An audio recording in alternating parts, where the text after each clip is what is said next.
What's up, Internet? You're tuned into episode 100 of Nintendo Noise, Flipscreen Games' weekly Nintendo podcast.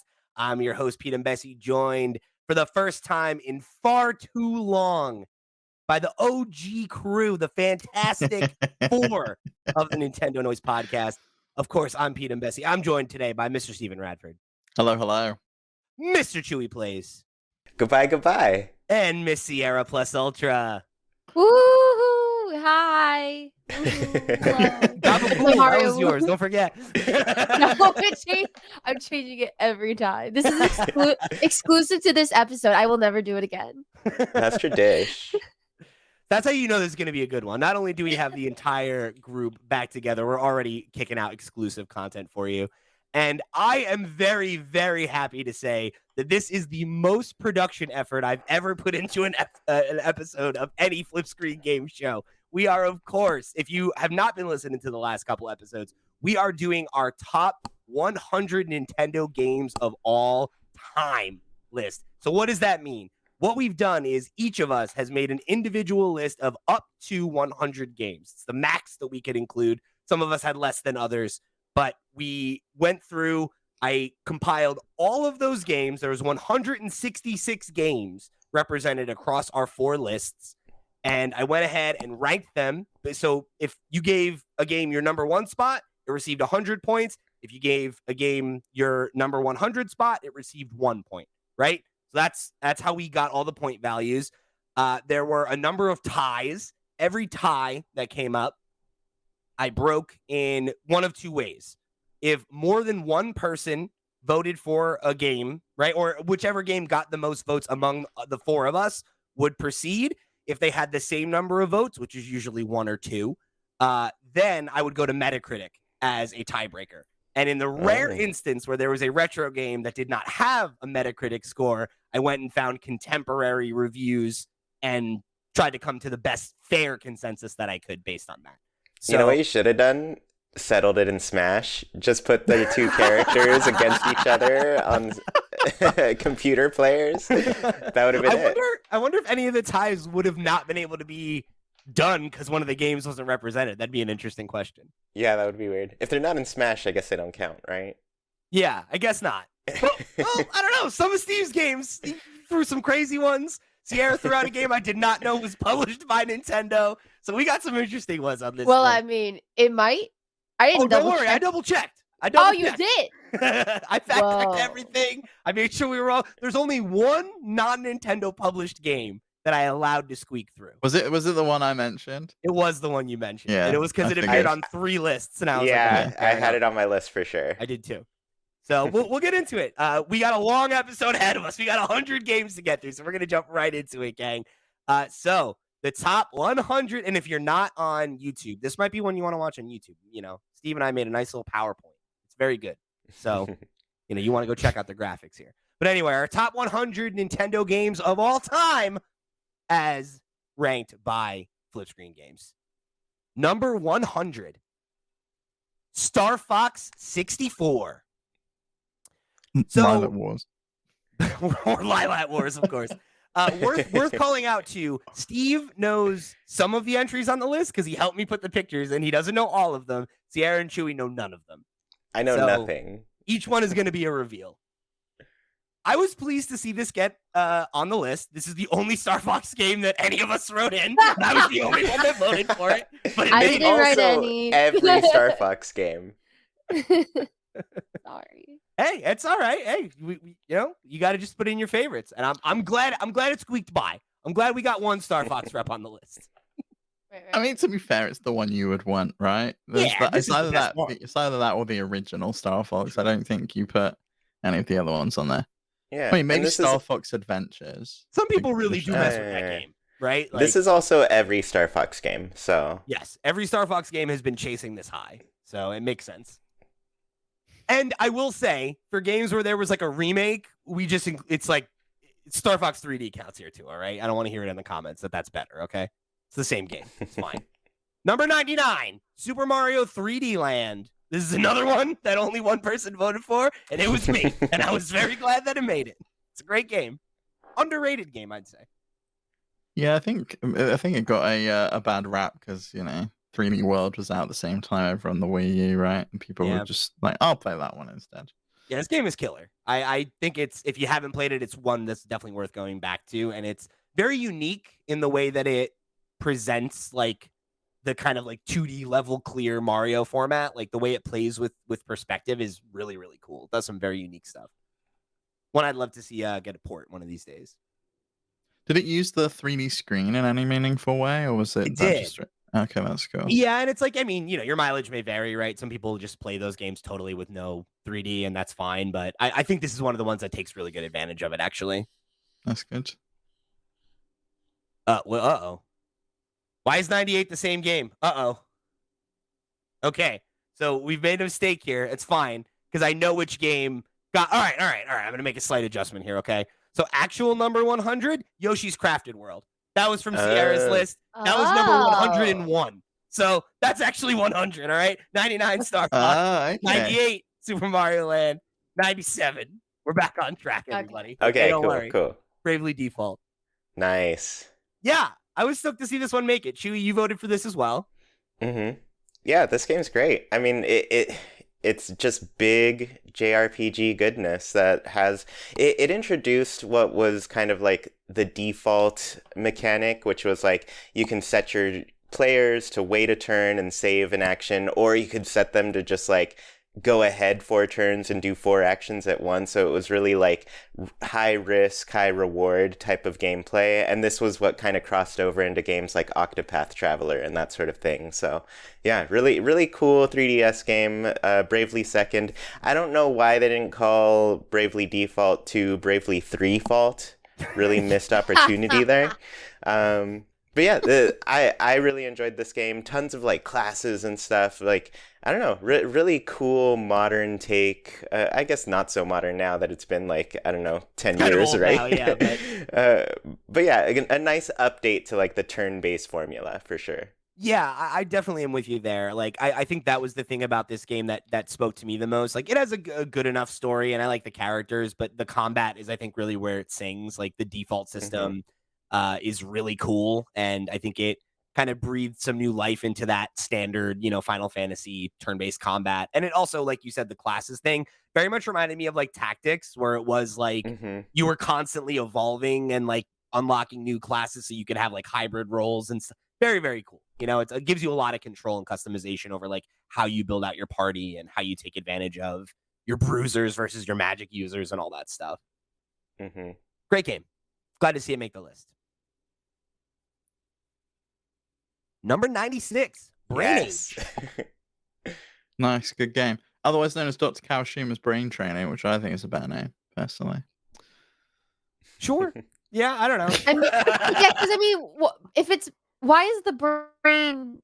Like, Brain Age doesn't seem reflective of, like, what's happening. Brain training. Yeah, your brain. Like you're training your brain, yeah. Well, I guess you do get an age for your brain, which I remember. I used to love this game. Like, oh, that's what they mean. I thought they meant, like, your brain is aging. Let's learn. They want to know how your brain is aging. It's like, it's like, do you have a sharp mind of a... I don't know. Who's sharp? 21-year-old, maybe? I forget what the lowest age you could get on there was. What is maybe the like smartest 18 age? or something. I don't know. I think it went lower than that. But it definitely went very old as well. Like, Yeah. I know some old people are fucking idiots. So I don't think age is a good barometer, but I feel like exclusively if you're an old person playing this game, that's where that makes sense, right? Where it's like, oh no, your brain's still young and sharp. Don't worry about it, Just for grandma. Yeah. It's the positive reinforcement we need. Good job, people. You solved the Sudoku puzzle. Trying to battle that dementia, Sudoku on here is good, though. They were great. Yeah. And this was the first game I remember owning that you turned the DS on its side and you used it in like that book format, which I thought was really clever and really smart. And like you would see stuff going on the left-hand side of the screen, like the Sudoku puzzle would be there, and you could like write. You could like press on a box and like write into the box, which was cool. It was quite innovative in that regard, I think. This game also did it not use the microphone as well. Like you would have to read out the colors rather than you'd read out the word rather than the colors that came on the screen. Yeah, I think I had a game like that. This game definitely captures like Nintendo's Blue Ocean era where like Sure. everybody had a DS, everybody had a Wii, and anybody who had a DS had Brain Age basically. That's why you can still find copies of this game for like $2 if you really wanted to I go feel like and experience it. this was one of those games that like really helped them cement the casual market, you know, and Mhm. like that there was that type of DS player that was like a middle-aged mom, you know, or whatever, right? Yeah, Or Yeah. like this your was like part grandparents of playing Wii Sports, you know? this was I think one of the first games. This and Nintendogs were part of the Touch Generations thing. I don't know if you had Yeah. that in America, Mhm. but it was like the idea that you could play things that weren't necessarily seen as traditional games, but more general software that would be like an experience for you Yeah. to continue to play throughout your whole life. Yeah, and Isn't I mean, there? I don't know if I know Steve, I feel like listened to it as well, but Reggie did his biography, right, where he was talking about this era of Nintendo quite a bit, and that was like one of the things they talked about was like really wanting to create software that appealed to like, you know, at the time, right, there was this mindset of like, oh, gamers are young boys, right? And it's like, well, no, like they're not, right? And like we want to make games for your grandparents, we want to make games for the parents, we want to make games for, you know, folks that have traditionally not had games marketed towards them, right? And obviously that worked in spades. Isn't there a Nintendo commercial of Beyonce playing the Nintendo DS? Yes, there Oh my is. God, we gotta unearth that. Beyonce's training her brain, you know, that's how Yeah, she wrote I think she was Lemonade. playing Thanks this to game. Brain Yeah, Age. exactly. All right, let's move along. Number 95, Pokemon Let's Go Pikachu and Eevee.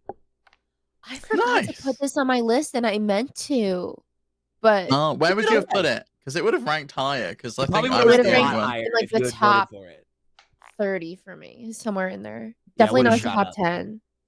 10, but up there. But you know, I thought this was respectable. You know, I was happy to see it make the cut. I think it's properly rated in terms of like where it ranked among the other like quote unquote mainline games. I think this is a great game. So it's a fun, enjoyable little thing.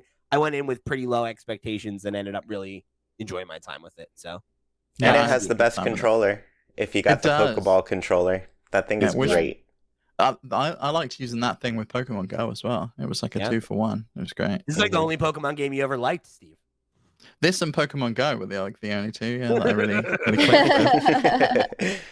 with. And it's because of the controller. Maybe if they let you use that in other Pokemon games, they'd be better It would have games. been good, wouldn't it? It would have been nice Mhm. rather than me spending like 50 quid or whatever it was on that little ball, only to be able to use And a it with Mew. one game ever.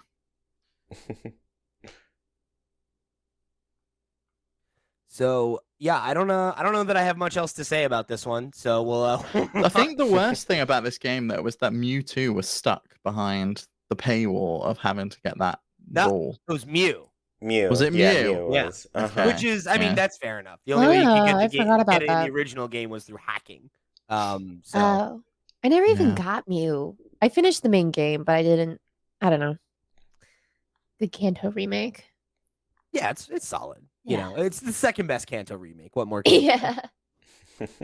All right, number 4, James Bond 007 on the Game Boy. Yeah, I can't believe this made the list. I was very surprised. 'Cause I'm clearly the only one here that's played this game, right? Sorry. Yes, you are. This is well worth a play. It's like a James Bond Zelda game, and you play James Bond, and you have to go walk around, solve puzzles. You like walk around Marrakesh, and you have to like shoot people with your gun, and you go to like casinos, and you have to like You gamble. know, like you do in you need, Zelda. yeah, but you need to learn how to play blackjack and baccarat. And when I was like 7 and playing this game, I had zero fucking clue what I was doing. I must have done the same thing over and over and over again and never got that far. But I've played it since. It's actually a pretty fun game. It's well worth checking out. And it's one of those, I think, rare licensed Nintendo games that they put out. Like I can't really remember many other James Bond movie games Oh, by GoldenEye. Nintendo. But Yeah, GoldenEye, I guess, but that was Mhm. that was made by Rare, right? I guess Sure. it's published by Nintendo. So yeah, I think this was in a similar thing. yeah. But yeah, I was surprised by this one. This is one of the ones where I saw it and I was like, you can't put this on here. And then I looked at it and I was like, you know what? God damn it, you can. Pretty good. All right, number 93, Mario's Cement Factory. Oh yeah, The best. Another One one of of the yours? best Game & Watch games. Yeah, by far. I love this one. Love the Game & Watch representation on this list. There's another one that's coming along later. It's one I would love to get like a physical hardware one of. But this even got representation in the Mario movie that came out this year. Like we saw Mario Cement Factory, which is really cool. I just think it's such a fun concept. It's really, really fun, and I love the lineage from all the way back in Game & Watch all the way through to today. That you can see the characters have kind of moved with Mario, the same back from what was essentially a calculator screen all the way up to now. I think it's really fun. For sure. The art on this is great. I love it. The Game & Watch art is so good. Yeah. I'd love to collect these one day, but that's a project. Number 92, Wii Sports Resort. I believe this is another that we're in this era right here where most of these games only one person voted for. Like Let's Go Pikachu, I think both Chuy and I had, but we both had it low. This is one that I believe was only on Sierra's list. What? Are you for real? It's a good game. It really is. I kind of forgot about it. Wakeboarding. That's, I mean, Did it use the Wii Fit board at all? I don't believe so. I don't think so. Because I feel like wakeboarding would have worked with that pretty well. That would have been cool. Yeah. Was this the one that you needed like the gyro, the new Motion Plus thing, right? I believe so. Came with that. I think that might be right. And it added that, and so you got like the more one-to-one motions. I loved the fencing. That was one that me and my friends played a lot. That was really fun. And the basketball was fun. Yeah. Good game. Really good game. But not good enough for your list, apparently. I kind of forgot about it. Like in retrospect, I probably would have put it on my list, but I think all said and done, I would have been lower. So like it probably only would have went up a couple spots on this list anyway. So. Yeah. But shout out to Wii Sports Resort. Really good game. 91, Pokken Tournament DX. This is one both Sierra and I had in our list. Nice. Great game. Really fun. I know. I can't believe it didn't get a life of its own. I mean, in comparison to the bigger like esports games, like fighting games, I'm surprised this didn't have like a big moment. Like I remember it was at Evo for like a year or two, I feel like, after it came out, and then it kind of just fell off, which is a bummer because it's a really good game. I feel like it being trapped really on well Switch is probably the biggest hurdle, right? Is like it's just not a great console for online, and I wonder if that played a factor, but I was playing this ranked for like a couple months after it came out and was just having a great time until I got to the point where only the really good players were left. And it's like, all right, I guess that's the end of my time with Pokken Tournament. That's just so common with fighting games. I think this still gets representation at Pokemon World Championships, doesn't it? I think it was at the last one. Yeah, I think you're right. Cool. Yeah. Didn't know that. Yeah, because I remember watching it. They also had like at that time the promotion on NSO where it was like you can download it for a week and it's on sale. I remember that. So I did play it a bit then, and it was great. I tried it, and I was like, man, I am not as good as these people I'm watching on Twitch right now. This is a game I feel like could really benefit from a sequel. Yeah. I'd love for them to get another shot at it. All right, let's jump into the next one. Number 90, Super Smash Bros. Brawl. I love this game. I know that it gets a lot of flack for slipping and tripping and all that stuff, but like, I think if I had to think about which game I've spent the most time in, it was this one. Like this, I have so many memories of like being high school, like into early college age, and like playing with my old bandmates or like having my friends over after school and packing like 15 people into a room and bottom two passing and just like playing for hours and hours. And like so many of my core Smash memories are of Brawl. So, warts and all, it's a game that's like very, very special to me. So I had to give it its flowers. I did play this a lot. It killed my Wii eventually. It's the only thing I was playing on my Wii for the last like 5 years of it. Yeah. And the story mode, like it just had all of those really awesome cutscenes, which I think the only iteration we've gotten of that is like the introduction trailers, Yeah. But I feel like that was the start of like just really cool hype moments of Smash, And this is where we started getting the third-party characters, like Sonic and Mhm. Snake were both in this for the first time, and it was like, what? That's insane. How could they pop? And now we take that for granted, right? But this is kind of where it started. So definitely one that I always think back on fondly. 89, Donkey Kong Jr. Great game. I love Donkey Kong Jr. I think it's superior to Donkey Kong in many ways. I think Donkey Kong kind of gets the win because it was the first one. It's the one everyone really remembers. It introduced Jumpman, who became Mario, and Donkey Kong as It the was character. huge for putting Nintendo on the map. Yeah, but I love Donkey Kong Jr. I think the level design's better. I think it's really fun. I like the concept that you're trying to get a key and then you go around the level multiple times. I have such a good time whenever I crack out Donkey Kong Jr. It's a good one. Number 88, Super Mario Brothers 35. Oh, I'm gonna go play this after this. What do you got for me, Chewy? This was yours. They shouldn't have killed this game. It's just like it was so much fun. I'm mostly mad that the highest place I ever got was third before they shut it down. I never got to win at Super Mario 35. But yeah, it's original Mario, but like the twist is kind of you're playing against 34 other people, so it's 35 total, and you're just trying to outlast all of them. And it was cool. There were like unlocks. You could get more stages over time. You could eventually unlock Luigi as a playable character, which was just green Mario, But yeah, this was fun, kind of along the lines of like the Tetris 99's things, Battle Royale. And I just don't understand why they killed it. It was just so much fun. Bring it Every back. once in a while. Yeah, bring it back. There's no reason it should be gone. Maybe they'll bring it back for like Super Mario Bros. 40 or something, just That'd like be every cool. 5 years. Yeah, Just add 5 more players. exactly.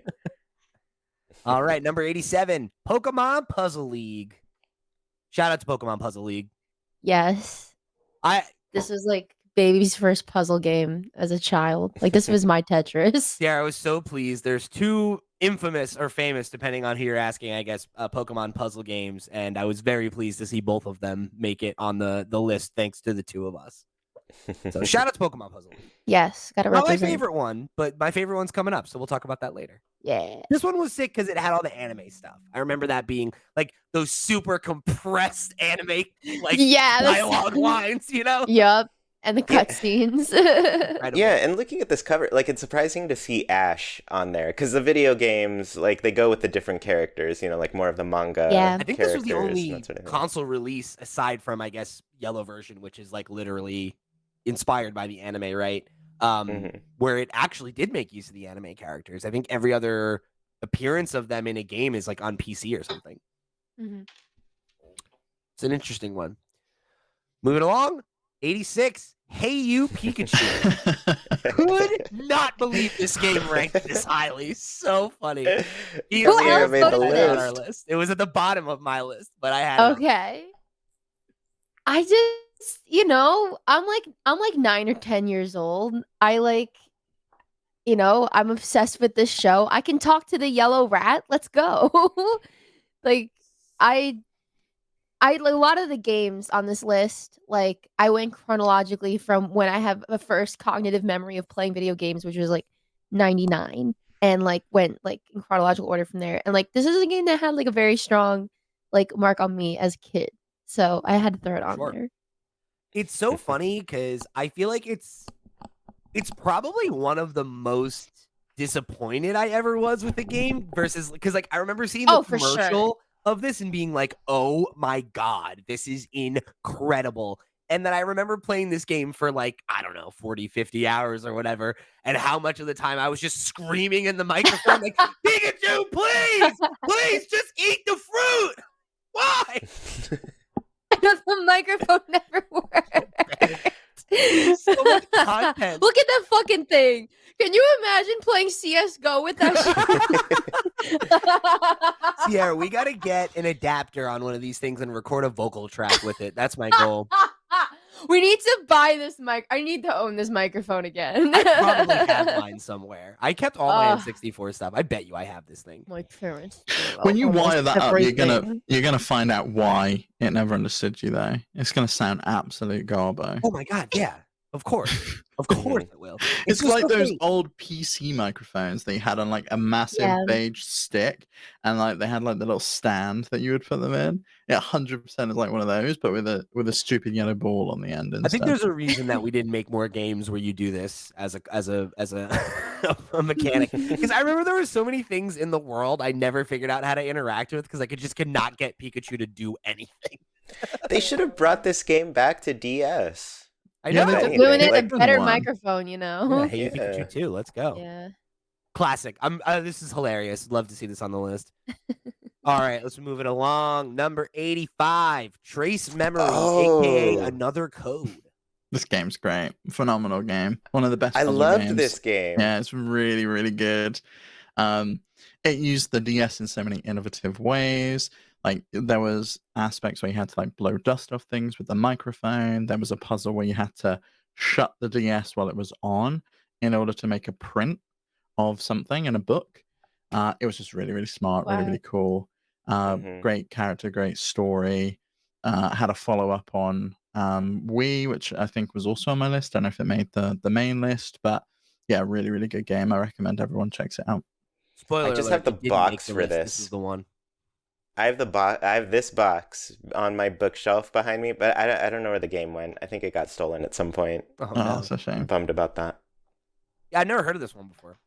This was like a fun thing for me because it's like even I haven't played every Nintendo game, but I was pretty sure I'd heard of all of them. And like y'all hit me with a couple like this that I was just like, what the hell? I've never heard of this. But you should check this out, Pete, if you ever fancy cracking out on DS. It's a fun game, a fun puzzle game. I'm down. She's like trying to find her dad on an island. He's like gone missing, and she's like shown up, and she's like trying to find him. Edward Island. Find the traces of your past on mysterious Blood Edward Island. Blood Edward. Into it. Blood Edward. That's good. All right. 84. Mario plus Rabbids. Sparks of Hope. Nice. This was on my list. The great game. Totally takes the first game and improves everything, basically. I mean, the main complaint is that it's like more Rabbids than Mario for this one, but honestly, the gameplay is just so much better. The world, the overworld, and the puzzles that you get. The first game is just so easy to run through and 100% things super quickly, but this one actually had like a lot bigger built out environments that had so much more exploration and so many more little secrets to discover and that sort of thing.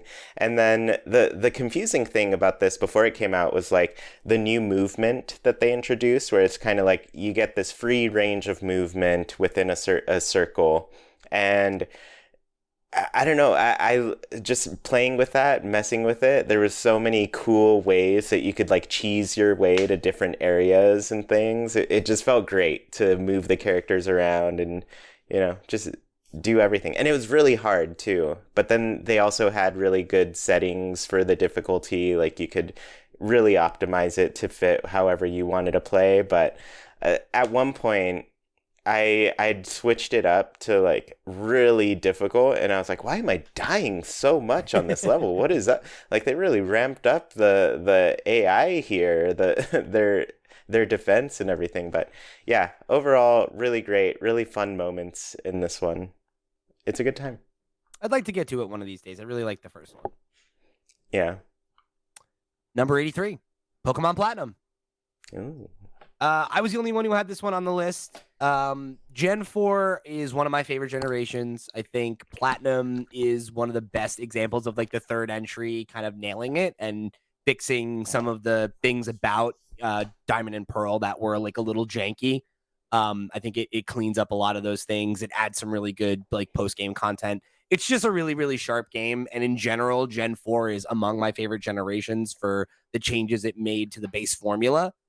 This is where we had the introduction of like the physical special split, which was like a really, really huge differentiator in terms of like how competitive battling evolved. And this is the generation where I got into that scene and was like doing Smogan, OU and all that stuff.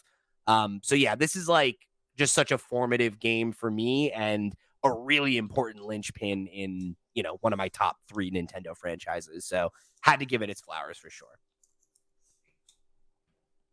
Number 82, Hamtaro Ham Heartbreak. Yes.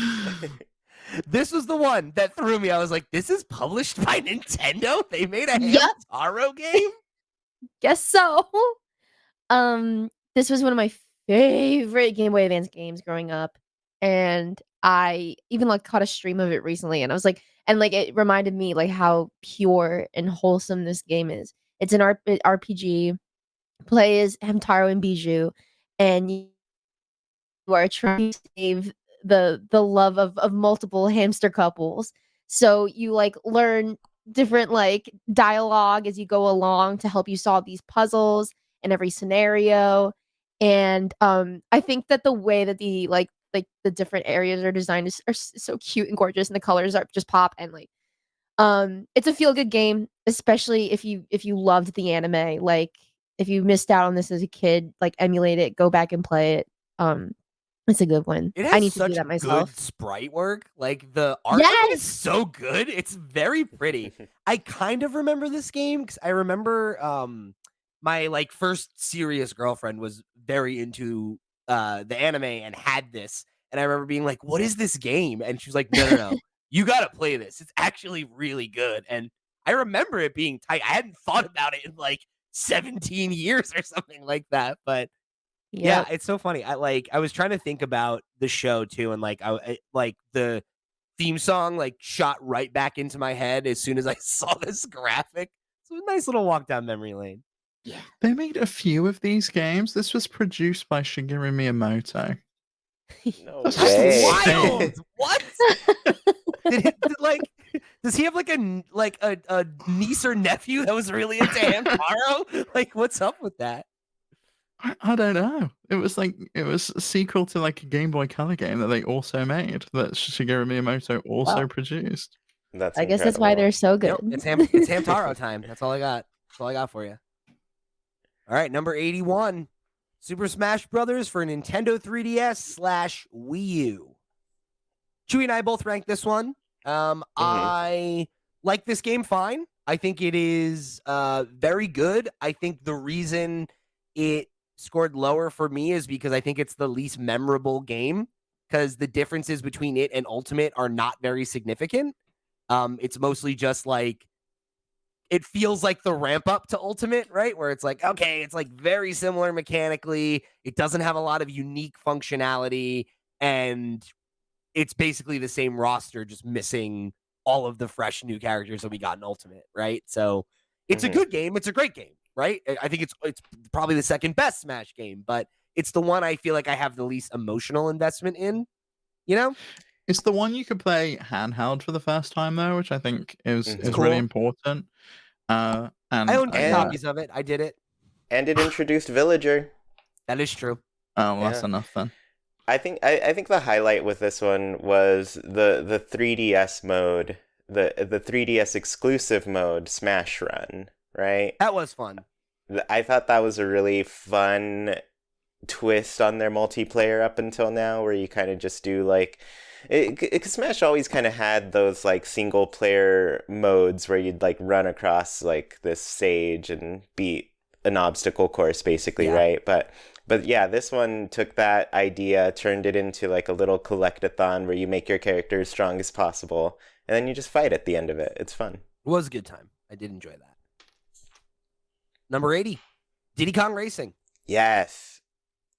Best kart racer. It should be higher. I never played it. The best kart racer ever can't be on this list, so it's Crash Team Racing, of course, but that's fine.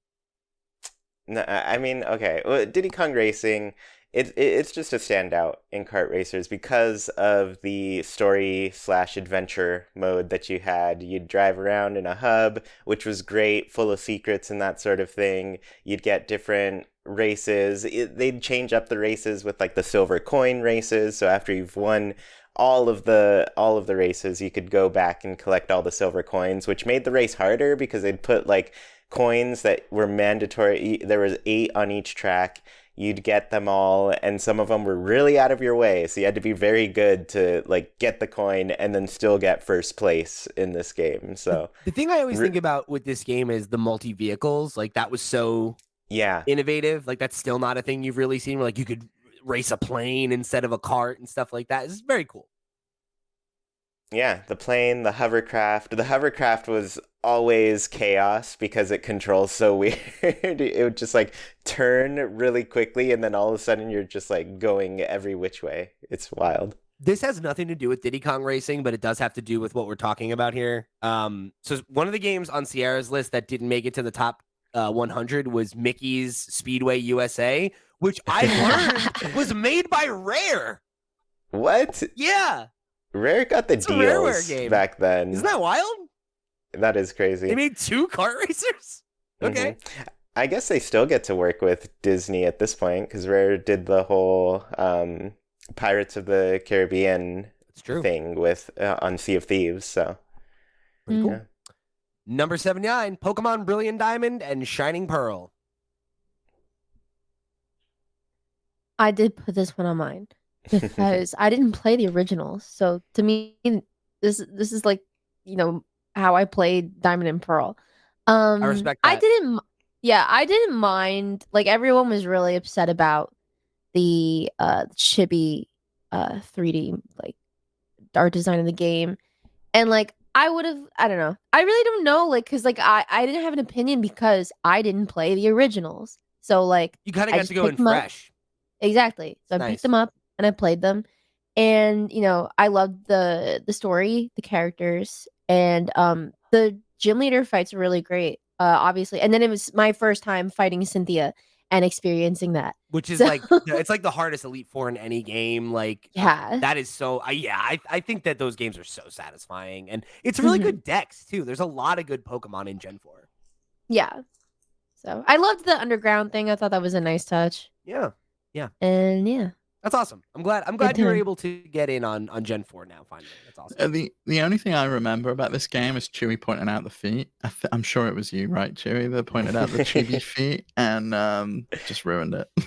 I'm with you, Sierra. I wasn't bothered by it. I thought it was like a good way to take the original style and modernize it a little bit.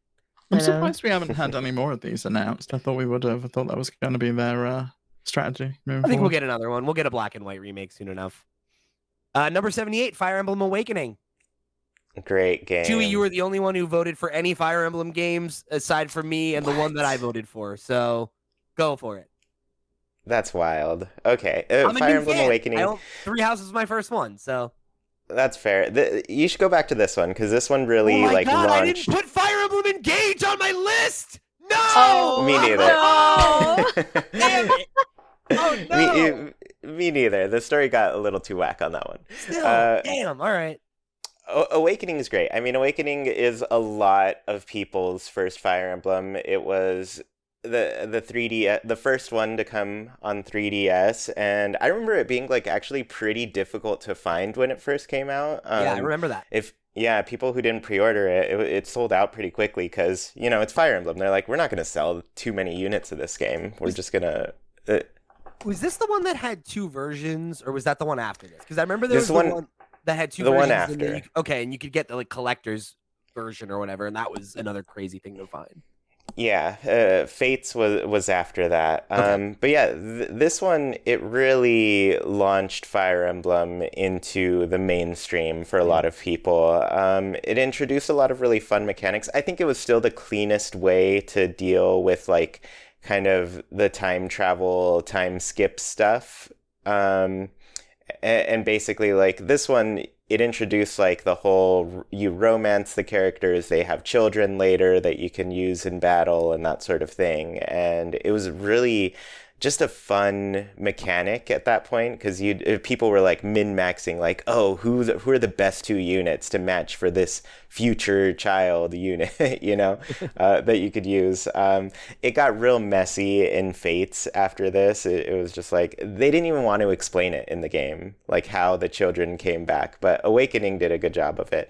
Yeah, overall, really cool. It also introduced like DLC stuff, a bunch of cool missions and that sort of thing. Story was great, challenge was great.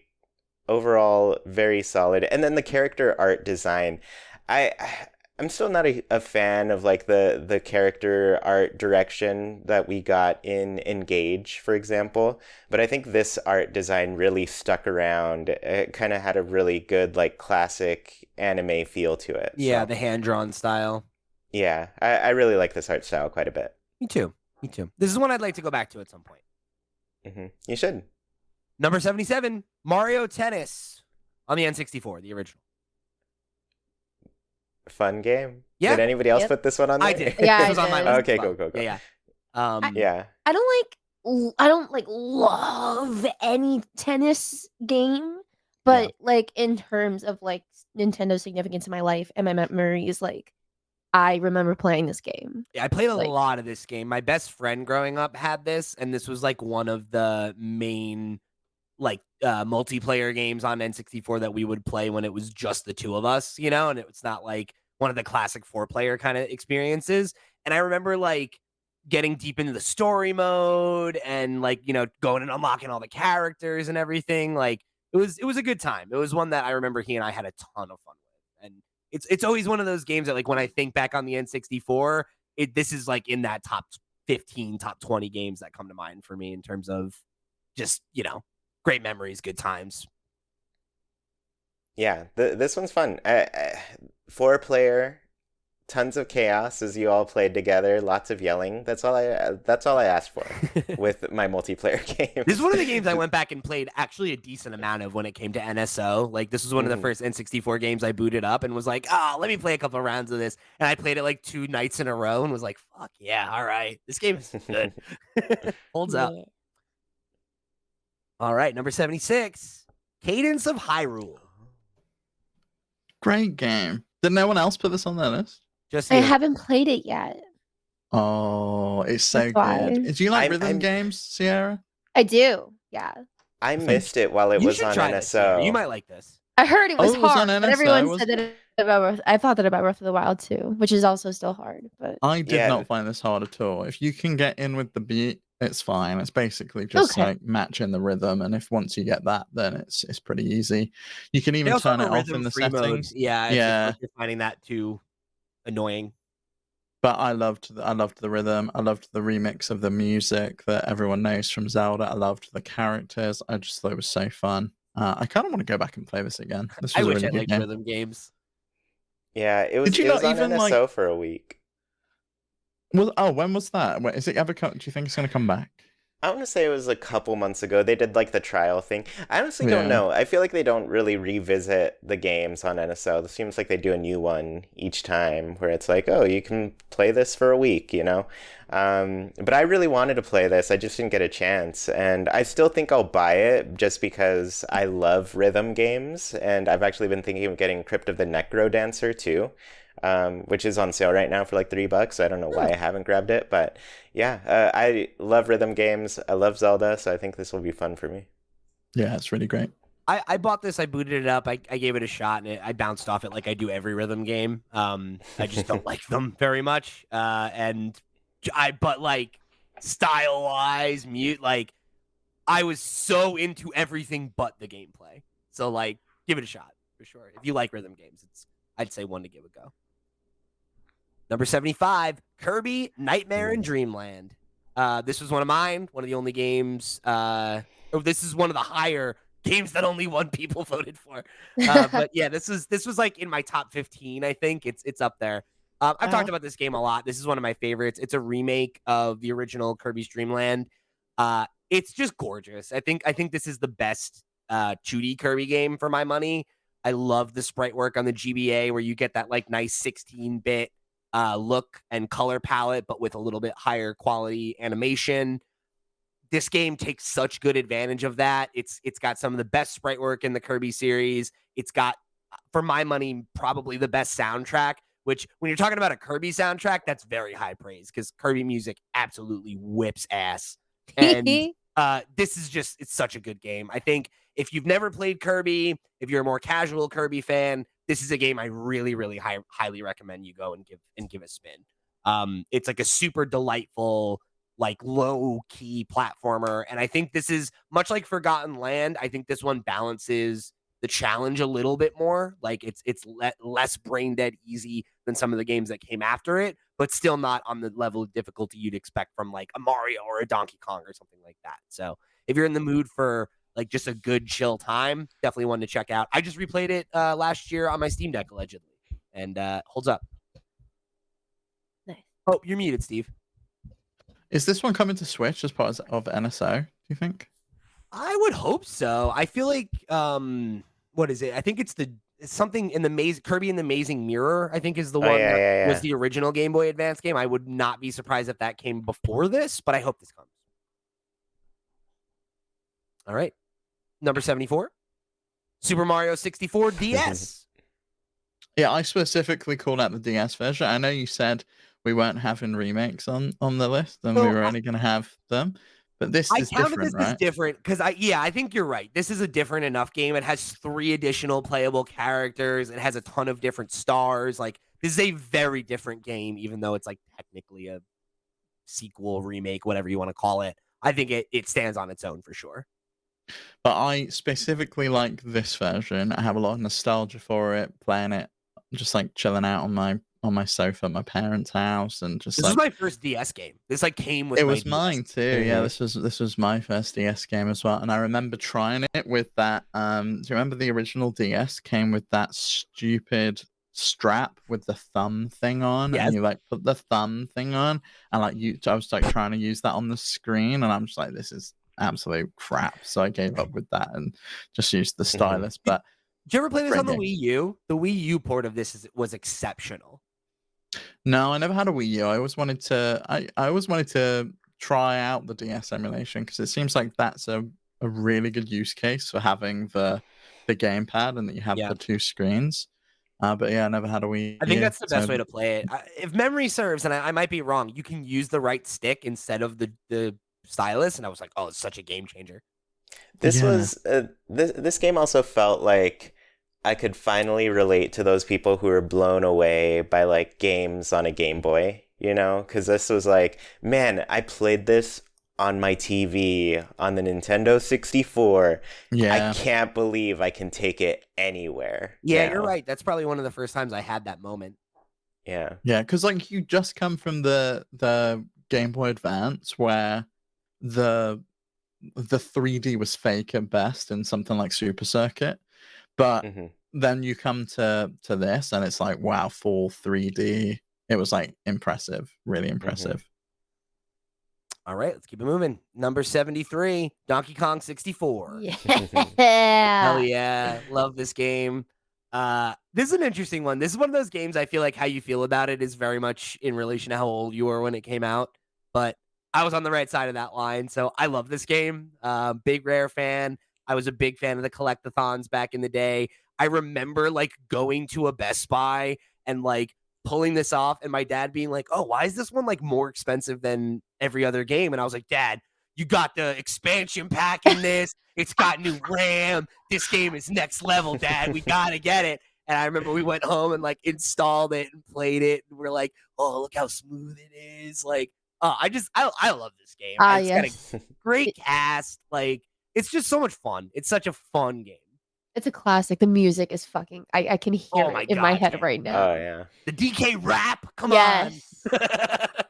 And the expansion pack is like one of those first like, you know, like memories of fuckery that Nintendo exhibited. Like, well, wasn't it like they could have waited to put out the N64 with like more like storage or capacity, and they were like, let's just drop it, and then like whatever games don't fit, we'll just like sell like extra storage.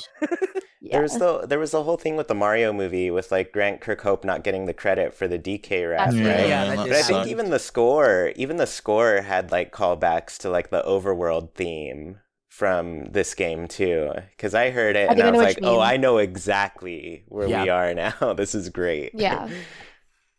Yeah, shout out. This is like during that era, Rare just at the height of their powers, you know? It's like they were just firing on all cylinders, and this is like, it's just one of those games.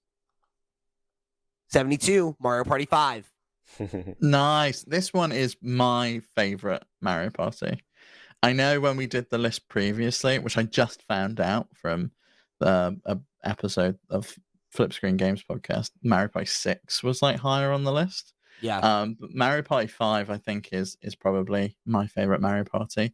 Has some of the best levels. I loved the mechanic where you could take the capsules and put them on the board, so you could put like nasty things in front of someone if you kind of wanted to try and trap them.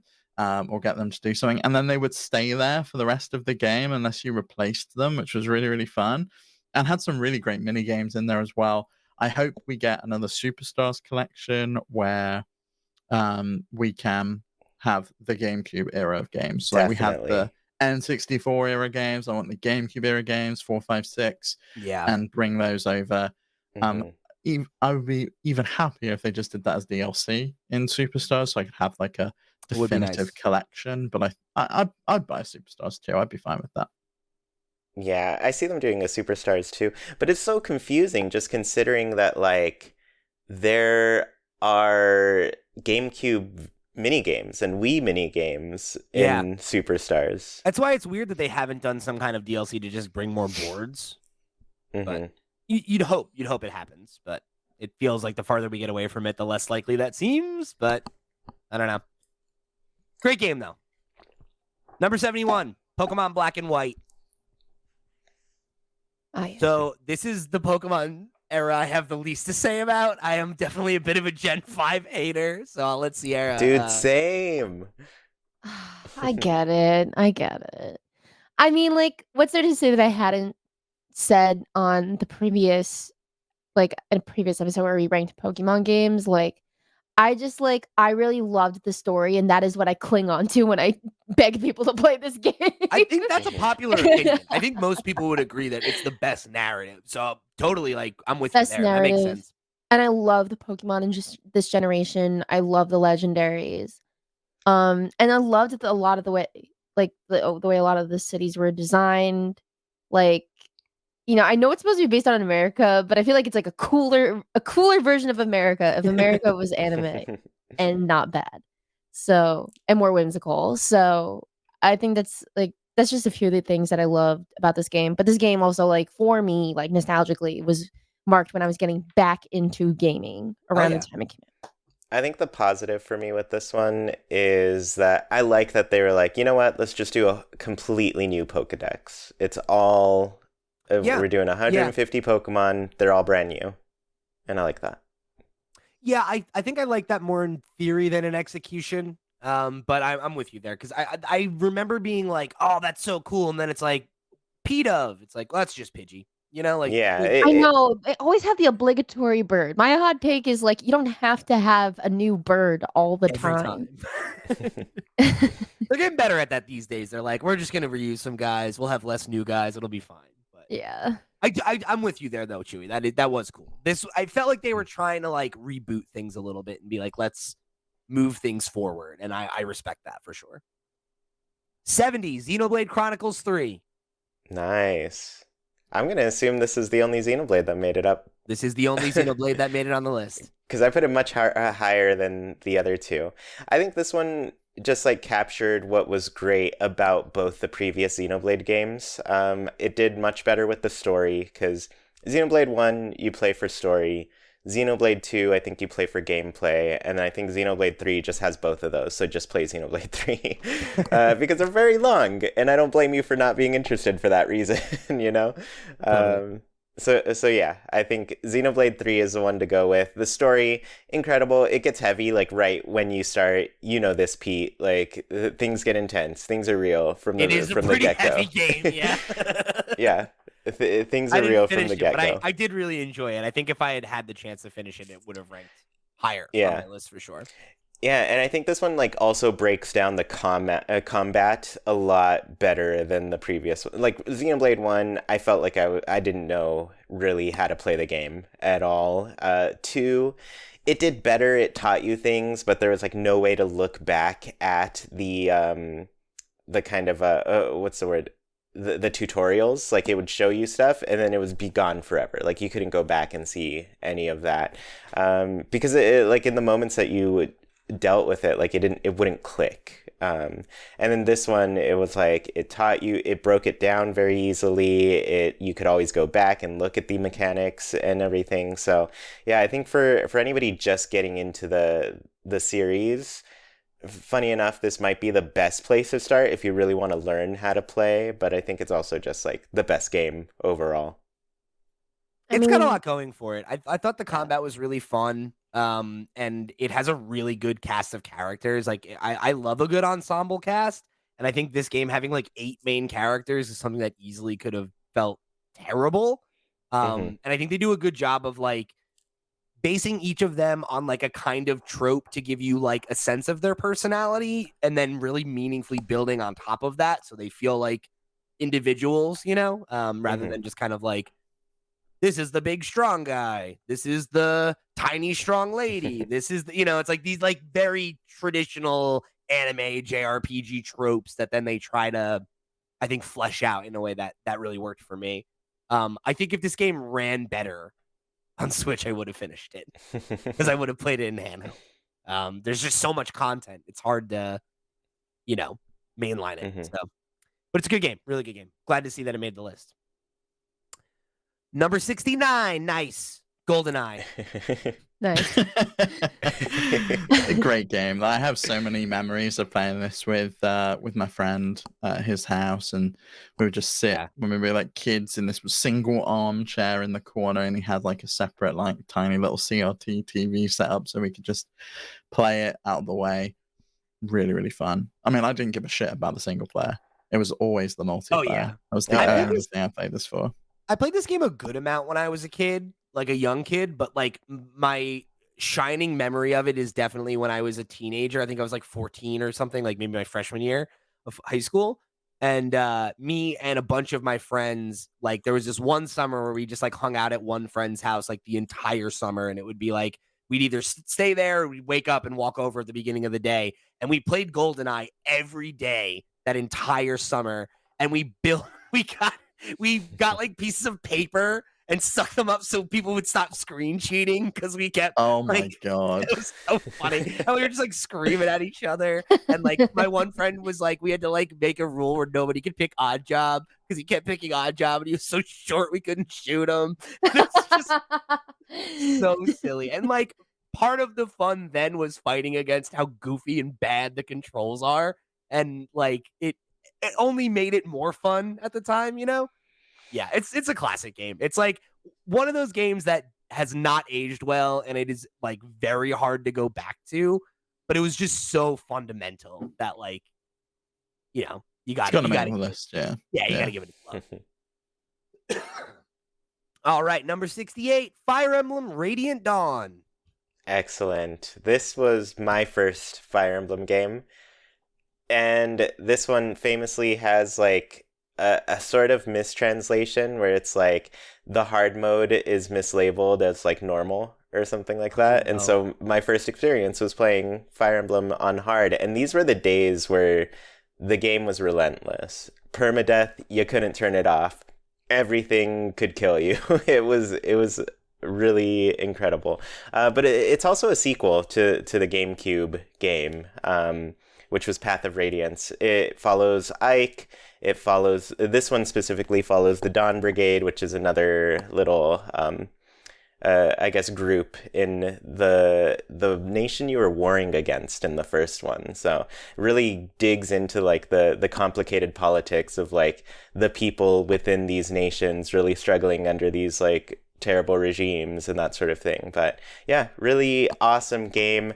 The final boss demolished most of my characters at the end, and I just couldn't beat it without like letting tons of them die. So like I never saw their like official ending things where they're alive. It was just like, yeah, this person's dead. There's something to that. Like I know a friend of mine did that with like the final mission in Mass Effect 2, where it was like he had like one of his favorite characters die, and he's like, I'm not gonna reload it. That just feels right. Like it feels like somebody should die on the suicide mission, Yeah. Adds to the lore. Tons of people died, let me tell you.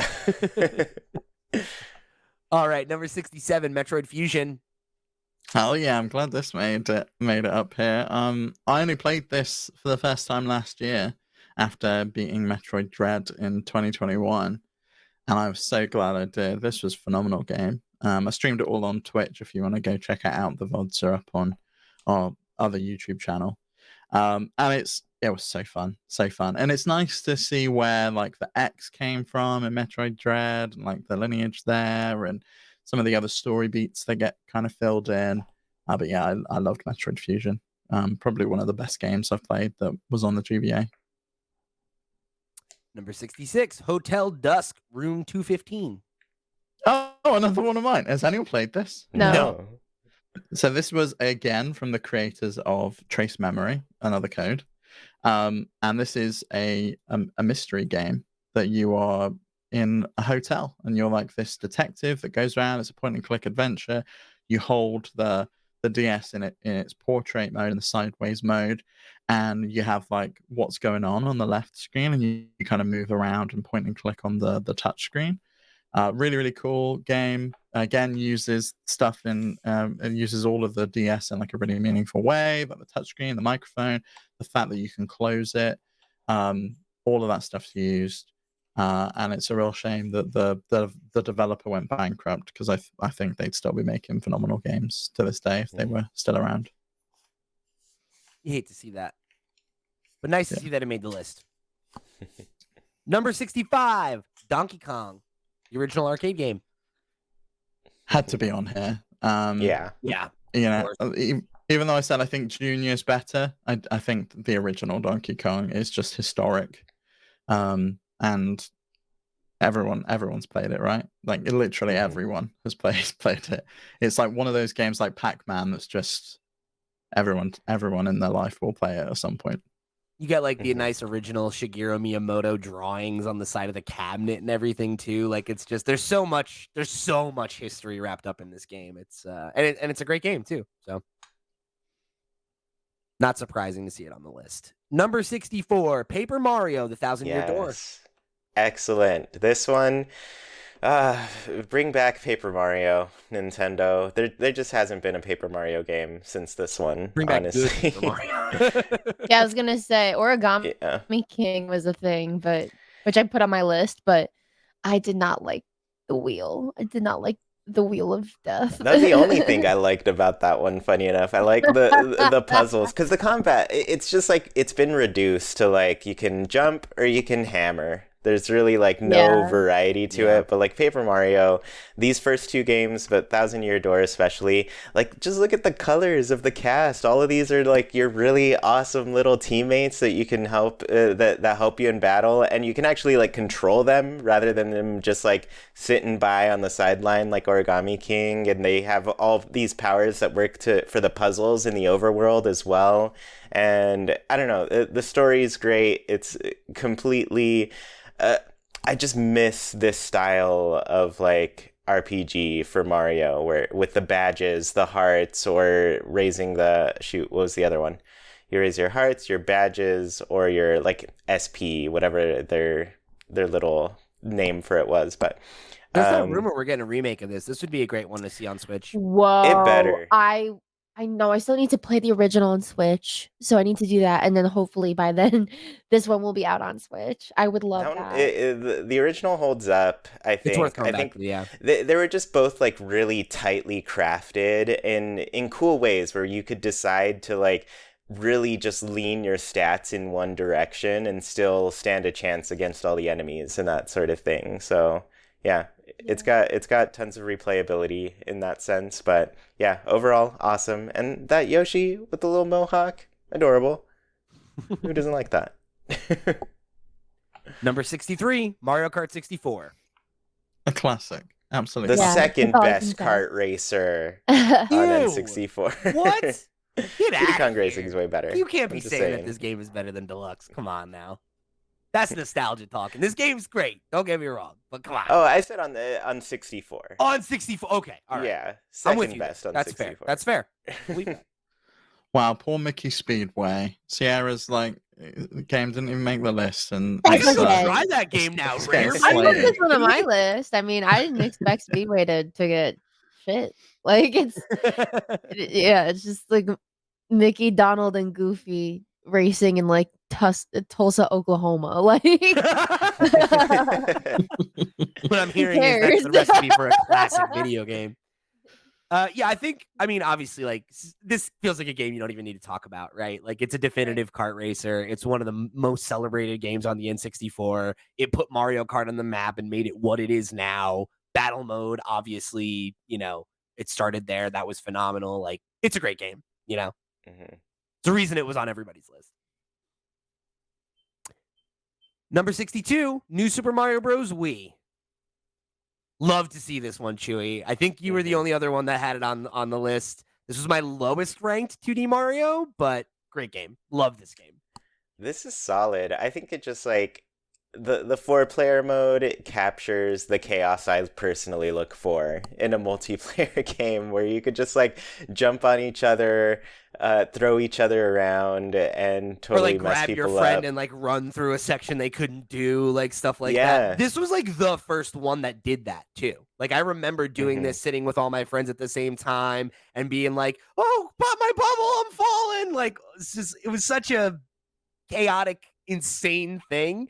And I remember me and my first girlfriend trying to beat this game together and being like, "This is 5 times as hard trying to play with a second person and like time the jumps at the same time and everything." Like it's like a fundamentally different way to play Mario, and it's very fun, And it's a And I good think game alone in its own right, Yeah. Yeah, I mean, the one thing I remember about this is like when you can become absolutely fucking giant and just like stomp through everything, and like you're off the screen because everyone else needs to be on the screen, but you're just like ginormous as you're like stomping around. Yeah, glad to see this one made the cut. Number 61, Splatoon 3. Excellent. You got I this can't in here remember alone, if I put this Joey. on my list. You did No, I not. didn't. I put Splatoon 2 You on didn't my even list. rank it. You didn't even put it on the list. Well, I was going to, but I was like, do I really want to put every Mario Party game and every Splatoon game and like every Mario Kart game You got to on do my with these list? hundreds, Yeah. Yeah, if you're gonna do a top 100. Splatoon 3, I mean, it's more Splatoon, but I think it's just the best iteration we've gotten so far. Much more balanced competitive play, but I mean, it's still got its issues. A lot of, but I think what really made this one stand out for me was just the updates to Salmon Run. First off, it's available all the time. You can always go and play Salmon Run. You couldn't always do that in Splatoon 2 because there's like break periods where they're like, oh, you can't do that, I think the updates they made to that mode were really good as well. And then they took out a lot of the levels that were terrible in the first in the Splatoon 1 and Splatoon 2. They'll come back at some point, I'm sure. I hope Murray Towers stays gone. It should not. It doesn't deserve to come back. That level was just badly designed. We memed it into existence, and it was just a bad call. I think we learned our lesson after that. But yeah, no, overall, a lot of people kind of complain about the new stage structure, but I think that really feeds into just kind of the more quick gameplay that this one has. Deaths are pretty quick, so it's better to, get back into the action as quickly as possible. But yeah, overall, really great. I think it's just more Splatoon, and I'm here for it. All right. Number 60, Wario Land 4. I bet I've been the only one to put this on my list. That is correct. Oh, Sorry. for God's I never sake. played any of the Wario Land games. I've never played this one either. This game is one of the best games on the Game Boy Advance, if not the best. I think it's my favorite by far. Just phenomenal game. Really great platformer, really great like replayability in order to find secrets and hidden things in the levels. And some of the best mini games. Just really, really good. Good boss designs. I love the Wario Land games. I really wish they bring them back. This was the last one, and we have got Wario World, but I'd like a Wario Land 5 at some point, or just a return back to Wario Land. Just reboot the whole series if you need to. You've been banging this drum for years, so I hope you get it one of these days. Yeah, when it comes to NSO, I will play it. I'll tell you what, I feel like Good. when Wario and Waluigi inevitably come to a sequel to the Super Mario Brothers movie, I feel like that's the time. I feel like that's we when you need get these like back. a year of the like Nasty Brothers, you know, like we got the year of The Luigi. Nasty Brothers. Just give us a year of like, you know, Wario and Waluigi. I'll be happy Wario with and that. Waluigi RPG. I'd play that. I would too. 59, the original Super Mario Brothers. Awesome. Glad to see this make it. Would have loved to see it a little bit higher, but very pleased that it was at least near 50.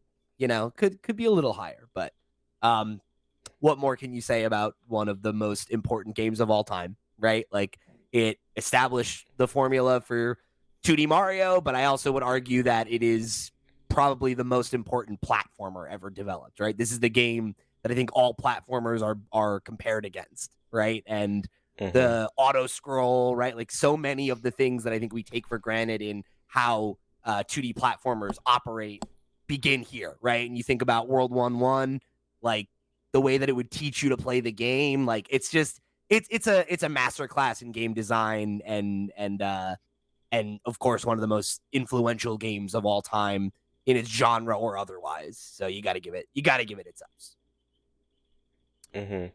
58, Pokemon X and Y. Surprised to see this one so high, honestly. Who else put it on theirs? I put it on mine, I think. I had it on mine. I think it was just you and me, Sierra. Yeah. Okay. Did I take it off? Maybe it didn't make the cut at some point. Yeah. The thing is, I put almost every main line on this list. Like, this is an interesting one for me because, like, this is a game that was so important to me when it came out, and it's a game that I like don't have a ton of interest in going back to. But after Black and White, kind of leaving a sour taste in my mouth and having me kind of feeling like, oh, am I done with Pokemon? Like, does this no longer speak to me? This game really got me back. And this was the first one that moved to the 3D style, and it felt stripped back in some ways, whereas like 4 and 5 felt like we're building, we're growing, and then it was like, all right, like we want to do something that's more back to basics, that is gonna have kind of a more smaller feel to it, and that played for me, especially at the time. So it's a game that I look back on fondly, but not one that I have a ton of pull to return to in the modern era. Yeah. And that's kind of where the Pokemon games that ranked lower for me ended up. It's like, did I like this game at the time? What did it do for the franchise? Yada, yada. But like, am I going back and playing it in 2023? And this is one of those games I probably wouldn't. It kind of, the 3DS era is my least favorite era of Pokemon games, I would say, just because of the kind of broad, like, mobilification of them, trying to make them more handholdy, trying to make them less easy to have kids be frustrated for even half a second and apply their brains to anything. That didn't speak to me, but this game I feel like is where it started, and it's not the pitch of it being the worst. It's not the height of it being too handholdy. So it's like, this one sits in a good middle ground for me, I think. It's not my favorite, it's not my least favorite, but it was definitely a good one, a good dex. And I really like the legendaries as well. Xerneas is like one of my favorite design legendaries for sure. And this is why we got fairy types. These were so hard. Like, yeah, right. We got a new like type, Pokemon typing, and a new evolution. Like, I think that I feel the same way, that I have not entertained the thought of going back to these games. Not once. I'm not tempted. I think I'm kind of like, I'm Sun and Moon enjoyer. I would rather, if I was going to go back to that formative area of the Game Freak figuring out the 3D thing, I would rather go back to Sun. But I think that this made my list because I think about how much of a marvel it was that, like, holy shit, Pokemon is in 3D now in a handheld like format, and like it kicked off that like era of Pokemon mainline games. So, you know, it's got some good stuff. The Pokemon buffs, I loved that. Like the I wouldn't call it like a, I don't know, like it's kind of like Nintendogs mode, but for Pokemon. Yeah, where it's like you'd like, you know, like pet their heads and stuff. Yeah, and like a lot of that stuff that like you see now and like the picnics and like a lot of that was kind of getting started back then. Right. So a lot of like groundwork was laid for like really cool ideas they've expanded upon. And then Mega Evolution. Oh my God, Mega Evolution. I wish that like, oh yeah, Megas, hell yeah. I wish they never, like, I thought that was just always going to be a thing and not. That was like the best gimmick they ever came up with. Like, it kicked off like there being like a new meta for every 3D Pokemon game. And I wish you could go back and use like Mega Evolution like in every like you know, I think they're called Digivolutions. Yeah. Yeah, I was like, oh, okay. So now we're cool with them changing and changing back now. Yeah. That's I okay now. Yeah, I really like the decks in this one. It has a few of my faves. I love Go-Goat, I love Heliolisk, and I love Brazen or Brexen, the second Evo for Fennekin. Little fox witch fire fox. I love it. It's great. Yeah. Yeah. I think there's a lot to love in this gen, even if it's, not one of the better ones. 57, Pokemon XD Gale of Darkness. Guess who Jared had this on her list? single-handedly got this to 57. No. Number 2 game on your whole list, I think, right? Shit, I think so. Yeah. It was up there. It was a high ranking. 2 or 3. I think it was 2. Fuck, I don't remember. What can I say? What can I say that hasn't been said? I don't know, Sierra. How much has been said? Say some stuff. I won't sit too much on this. This is a sick ass game. It doesn't even feel like you're playing Pokemon. Go back and play it. There's just so many cool things about this that they have not iterated in any of the mainline Pokemon games, especially the Shadow Pokemon concept.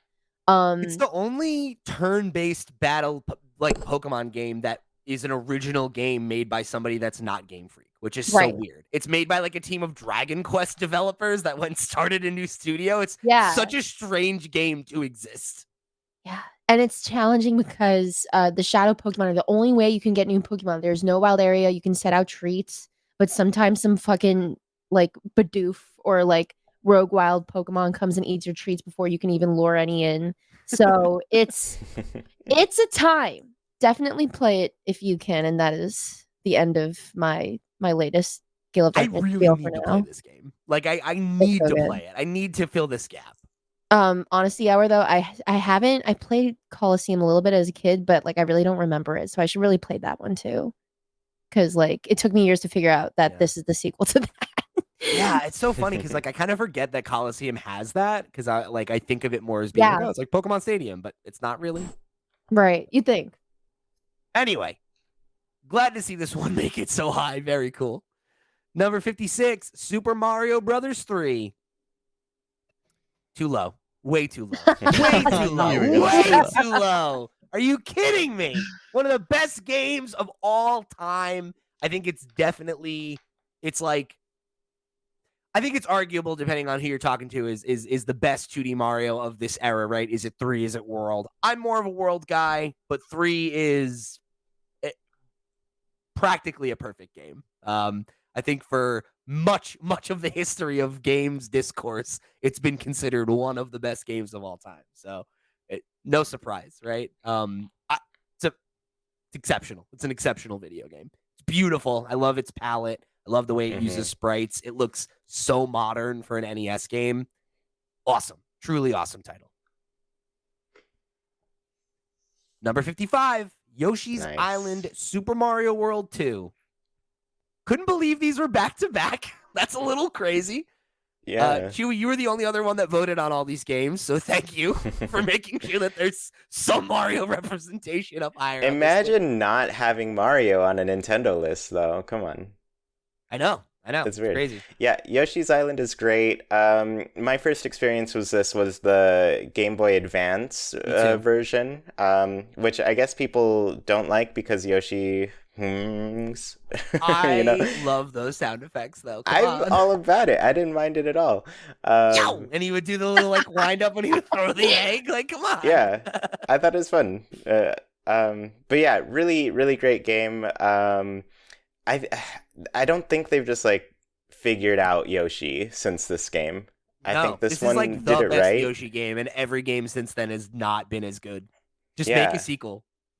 Yeah, this one they did it right. It was challenging. You know what? They did do a sequel. There's one on like the DS, I think, and there's like Baby Peach and Baby Donkey Kong, and I remember that actually. Give me another one though.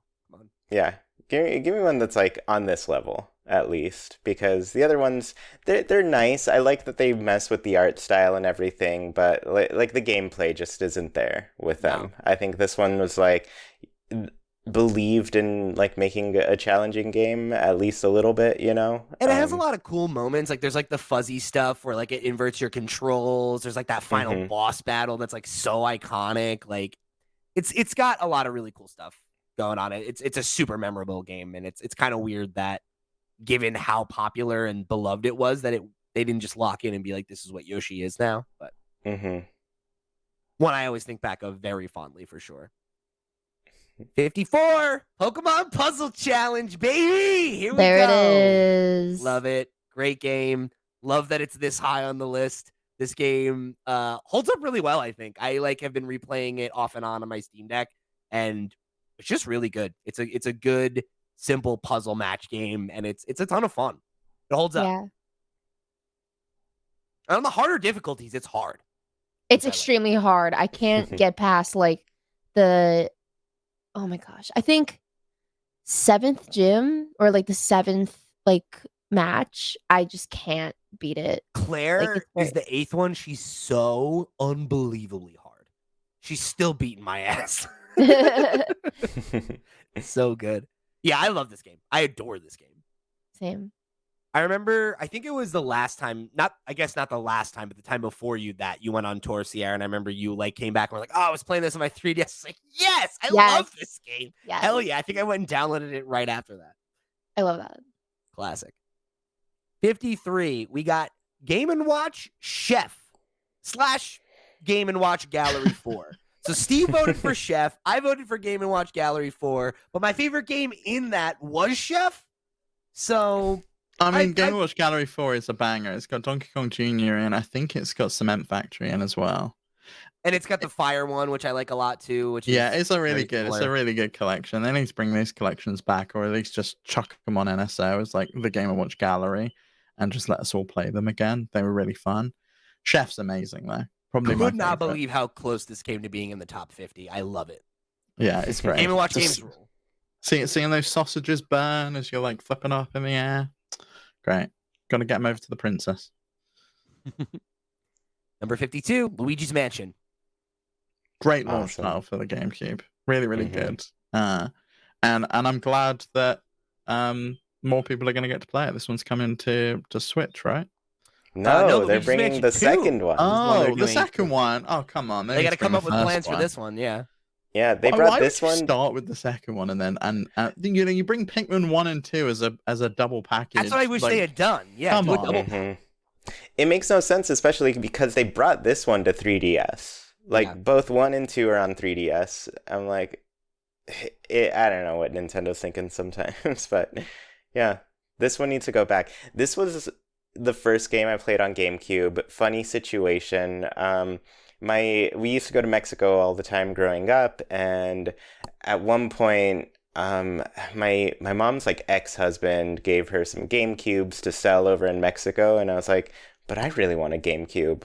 Why don't we just buy it? Anyway, she sold it to like this guy at an arcade, and I would just go over there and play Luigi's Mansion for you'd play like 10 pesos and you'd get like an hour with the game, which is really cheap. Like if you look at the conversion today, it's like, I don't know, 60 cents.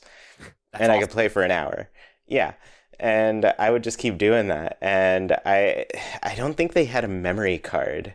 And so I'd just have to start from the beginning every time. Oh no. And yeah, but it was a fun time. Chuy was speed running. I gotta get to the new content. Yeah. All right, number 51, Snipper Clips. Yes. Phenomenal game. Absolutely phenomenal. So good. I forgot about this really one. I put it on my list after I was like compiling yours. I was like, oh yeah, this is a great game. Got to throw that up there. It's good. I had a good time playing it with my partner. Spawned some arguments at times. Like you can snip in the wrong place, and then you've got to like do that thing where you see the snipper clips, and he's like got that concentration face, and then like he appears back again. They look like little constipated popsicles. Yeah, they do. Fair enough. But I just love it. The way like they can go up on their stilts with their little legs going around the place. Yeah. Great game. Really cool. It's a really, really creative, clever co-op game, you know? Good time. Yeah. I love this one. This one fascinated me too. And I think it was like a little indie dev studio that like eventually like Nintendo got in contact with to get this game made. But I think the original name was like Friend Shapes, which was also cute. That's very silly. All right, so we're about to get into the top 50 in just a second here, but before that, let me remind you that this episode of Nintendo Noise is brought to you by our Patreon producers for the month of July. They are, of course, Arnold J. Rimmer, Christopher Valens, Earth Visitor, Gabriel Hasselmeyer, aka Asobi, Snackago, Ty the Dude, and Wakahula. Thank you all so much for your support over on patreon.com/flipscreengames. Y'all are the realest of the real, and we greatly appreciate your support on all 100 episodes of Nintendo Noise. Thank you for joining us. Remember, the only plug I'm going to give you today, because if you're listening to this, I'm sure you're a real one. Head over to flipscreen.games if you need to click on some links. Head over and check out our episode 100 special for Flip Screen Games, our sister show, where Steve and I went head-to-head in a game of Flip Screen Games Jeopardy, where we had to answer a ton of questions about the history of our own podcasts. And, you know, we don't know as much as we might have thought we would, but go check it out. It was a good competition. Yeah, they were hard. The Nintendo Noise questions especially were really hard as well. Like if you think you know Nintendo Noise trivia, go listen to that podcast and see if you can answer the questions. Submit your scores if you knew the answers. There was one question that was like, Chuy and Sierra had a rock, paper, scissors over who won in one of the hottest Nintendo characters rankings. What character was it about? And we're like, I don't know. Oh my god, I don't remember that. So long ago. I don't remember it. I believe that. So go check it out. It was a good episode. I hope you'll have as much fun checking it out or listening to it as we did recording it. All right, let's get back into it. Number 50, Pokemon Go. So the Love one game not published by Nintendo that made it on the list because it Love pretty this much for is a number Nintendo 50. game. I think this is a good 50. Like it right in the middle of the list. I fell off Pokemon Go after the first year, but it's like I think of that summer where it popped off and everyone was playing it. No matter where you went, there was a crowd of people. You're talking to strangers. You're having block parties. I'm driving through cemeteries to hit Pokemon stops. Like, it was a time. It was a time, and it was the closest I ever thought we would come to world peace. I was just thinking that. Right? It was a magical summer. It was like, you're like, you know what? Maybe humanity's going to be okay. And then the next couple of years after that happened, and you know, we know how that turned out. But I think what happened was I remember everyone's grievance with this game was that they were not updating. It felt like they were not updating it with new content as often as they could be. So a lot of people fell off. A lot of people got sick of like catching the same Pokemon. Like if they're casual players and not interested in the competitive aspect, like they wanted more. Lockdown really just killed it for me because like I live in the middle of nowhere. There's like no Pokestops or anything around, no gyms, and like, you know, we weren't allowed to go out anywhere. So I completely fell off. Like I was playing it every now and again, but it was like 2019. And it was like the last time I was really playing it. I feel like in general, it was like less friendly for people that lived in rural areas too, right? Like it's like you didn't live somewhere where there was a ton of stops that you could take advantage of. It was, you know, whatever. But I remember like I traveled that year too. So I like got to go play in a different city where a friend lived and like was seeing all these different Pokemon. And it was like, it had that sauce in the early days, you know? And I know there's like a lot of people that were still playing it, right? Like Max, one of our co-hosts on all the other shows, like I know he still plays it or only just stopped playing it within the last year or whatever. So certainly still a thriving community there. Yeah, I still play to collect, but I've never battled. Rarely, if at all. It was a very short-lived thing for me. Yeah. I'm on again, off again. I like to check in on some of the community days just to see if there's a shiny I want. I got my shiny Larvatars the other day, and I was like, yes, I'm very happy. I missed that. I know a lot of folks use it for like getting the decks together and everything too. Like Trendy Brendy's still out there hunting down shinies and all that kind of stuff. So definitely people still out there taking advantage. Number 49, Super Smash Brothers Melee. Nice.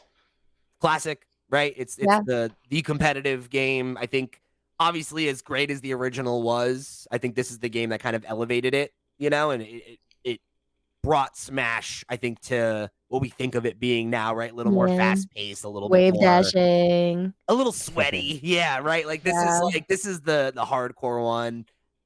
You know, it's Peach a game was that the best. it's fun to go back to still too. You know, like Yeah. it has a really good vibe and feel to it. You know, Mm-hmm. very Yeah, Vaporwave. this one, I like that it was fast, it was responsive, and that Peach was the best. Best character. You're not wrong.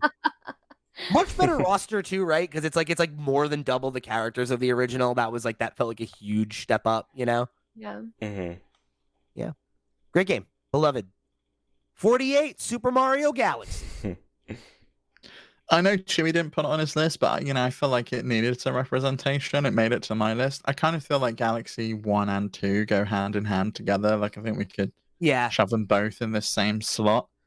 But I remember playing this when it came to the Wii, and I was like a little bit surprised by it. I thought we were going to get something like Sunshine and 64 again, and we got something completely different, something really fresh. It was really cool. These like these really unique levels with this like gem system, and like it used the Wii remote in a meaningful way. And then I played it again when it came to Switch, when it came in the 3D All Stars collection, and it really holds up. It's a beautiful looking game. I just kind of wish that they'd figured out a better way to handle the collection of the little gems. I can't remember what you call them, the little bits, the Luma bits or whatever they're called. Mm-hmm. Yeah, this is another pretty important one for me in that regard, where like I don't want to say that I like had fallen off of Mario, but like this is I think the era where I was the least engaged with Nintendo like actively, and this is a game that I remember like my best friend at the time had picked up and was like, you gotta play this. Like I had like not seen him for like a week or whatever, and he's like, I 100%ed it and I started it over again. He's like, take my copy and go take it home and play it. And it's like, let me know what you think. And I was like, I came back like the next day and had played it for like 8 hours and was like, oh my God, this is sick, and like it gave me that sense of like Mario is back, even though I don't know that he ever really went anywhere. But it hit for me in a big way at that time, and it's a game that like I haven't gone back to like I don't think ever. I don't think I've played it more than once, but that summer like looms in my mind of like sitting there and playing it and then like bringing it back to his house and we played it again and we're passing the controller back and forth, and it was just like one of those really key like summer gaming memories, no school and just like let's sit here and play Mario for 5 or 6 hours, like let's do it. And yeah, so many good times. And like you said, like the propulsion, the momentum of it is just so different than other Mario games, and I think that was like very cool, especially coming off Sunshine, which had such a different vibe. It's like this felt like an even, a totally different step in a different direction, and it brought back the more like stage clear kind of feel to it. Very cool. 47, Pokemon Sun and Moon. Mm-hmm. Sierra, you said you're a Sun and Moon enjoyer. What do you got for me? My enjoyment for this game's a lot of it, I'm not gonna lie, purely aesthetic reasons. I thought I liked the Hawaii setting, the tropical setting. The thing is, like I didn't like the trial format of like the gyms, like what were the gyms, but I loved this generation of Pokemon, and this was I just like loved how like it was like a very bright and like fun game in that regard. So yeah, not gonna lie, it's mostly for the visuals, but it's funny though, like I relate to that because like this is a game, I think this is the Pokemon game I've soured on the most because I loved it my first playthrough and was like, this is incredible. It's like one of my game of the years, my game of the year, whatever.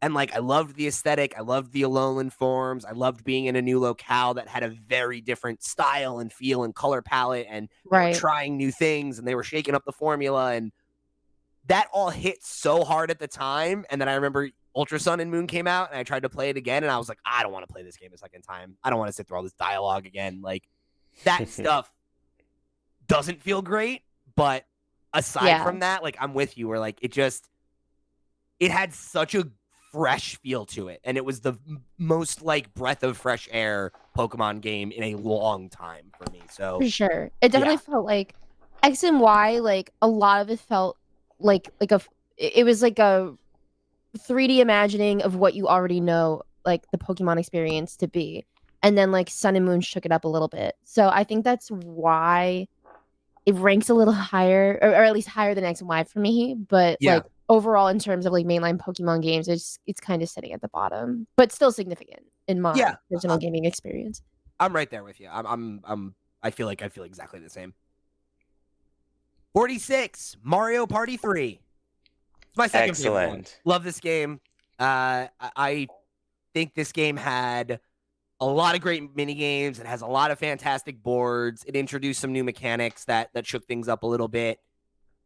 It's a solid game. You know, it's definitely, for my money, the N64 ones are the best Mario parties, and I think this is the second one behind what is my favorite Mario Party. So this one has the Chuy is a sore winner mode, which is a single player story mode. Nobody wanted to play with me because I'd win and then I'd rub it in your face and then I just ended up alone. So yeah, I loved playing Mario Party 3. The story mode was like basically just play at different difficulties against computer players, and it was fun. You'd get your little face up on the rock like Mount Rushmore wall if you won, and it was great. And then it also had a duel mode where it was a 1v1 mode. You'd have partners, like you could partner with like a Koopa, a Piranha Plant, a Boo, and then they'd have like different attack powers and HP and that sort of thing. Which is a lot better than that stupid smartphone system that they came up with in Super Mario Party, the Ally phone, where you just randomly got someone and they had a different dice and you could like swap between them. It was so rubbish. I think some of the older things that these Mario Party games they should go back to. Like we had Mario Party 5 earlier on, and I used to love the Battle Royale modes in those games as well, like the GameCube versions where you could basically team up. So I would like team up with my mom or team up with my sister or whatever, and we'd like play together, and you could like strategize of the stars over there near you now. I need to make sure that I can get coins this time around, and then when it comes around to you, that you can play again. I think Battle Royale was in this game as well, wasn't it? Yeah, it was. I guess I don't recall. I mean, I played it forever. But... I thought it was anyway, right? I think they did. Yeah, really, really fun game. I love this one. Me too. Happy to see it ranked so highly. 45, The Legend of Zelda: Majora's Mask. This game gets me real in my feels. Like, this is a game I have only played to completion twice, but like I played it in such like a formative time in my life both times that it really struck a chord with. There's a reason I have a tattoo of the Majora's Mask, right?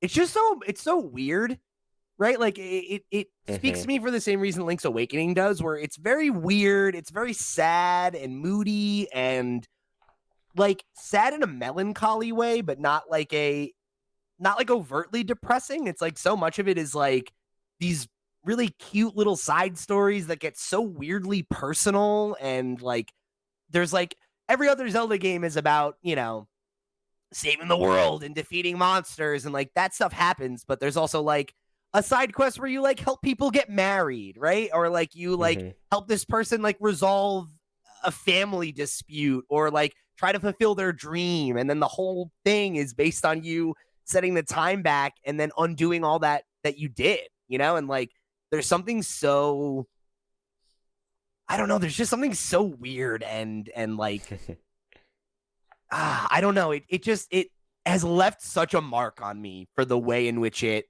tells a story and like plays with what feels familiar and cozy about Ocarina of Time, and then kind of flips that on its head, and it has so much room for interpretation and like meta commentary about the series and games in general. And I don't know, it's a game I've thought so much about, and that like really inspired me to want to talk and think about games in a more deep way.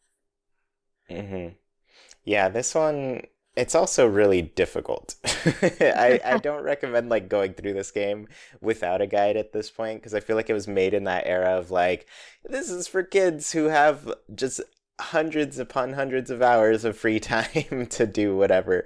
So there are moments in this game where you're going to get stuck and everything. But yeah, overall, it's just like it has a weird vibe to it that I really appreciate. It has just this darkness lingering around the whole thing, but it's also like, I don't know, it's still pretty like bright and colorful and Zelda. It's like weirdly uplifting, even though it's also Yeah. sad.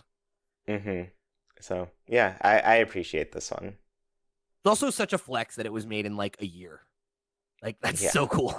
It's I mean, Tears Crunch of is the awful, Kingdom but could never. what an achievement. You're right. Tears of the Kingdom could not have been made in a year. You're correct. Number 44, Mario Party 6. Yes, this is the one I ranked up higher.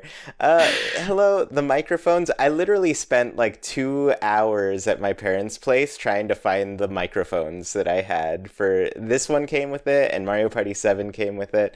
The mini games are terrible with them, but I was like, I have to have these. I have to have them. Sierra and So I need this for a microphone library so we can make Yes. our Nintendo You really Peripherals do. album. Exactly. Let me tell you, I recorded like my first like rough recordings in a band in high school with like a Rock Band microphone plugged into a computer. It worked. A lot of people did. Yeah. Imagine miking an orange cab with this baby. Yo. Doing a we need to do a microphone shootout of like video game microphone peripheral. Dude, I'm That'd like be great. so down for that. We gotta do that for like that's gotta be a day-long project. We'll turn it into like a short or something. We gotta figure out Yeah. what's the best microphone from Yeah. a video game. I think it's the Lips microphone from Xbox's Lips. It used to light up when you sang into Xbox's it. lips. That's such a gross That's name. hilarious. Shout out to SingStar. That had a microphone, right?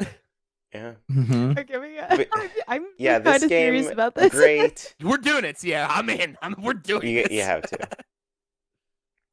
This game had a day and night mechanic. Every 3 turns, it would like swap from day to night or night to day, and the whole map would just like transform depending on what time of day it was. So you'd have like access to different things depending. So it really added like a layer to the luck slash strategy in a way where it was like, oh, if I roll high enough, I should set myself up here, or like you really had to think about where you would be and what time of day it would be when you pass through that spot. Because I've definitely messed up where I'm like, Boo only comes out at night, and then suddenly I'm there during the day, and I just can't take advantage of that feature, So yeah, there's a lot of thought to your movement in this game, like movement around the board that I think was, I don't know, a nice change from like what it had been for the previous 5 games, So are there 4 Mario Party games on GameCube?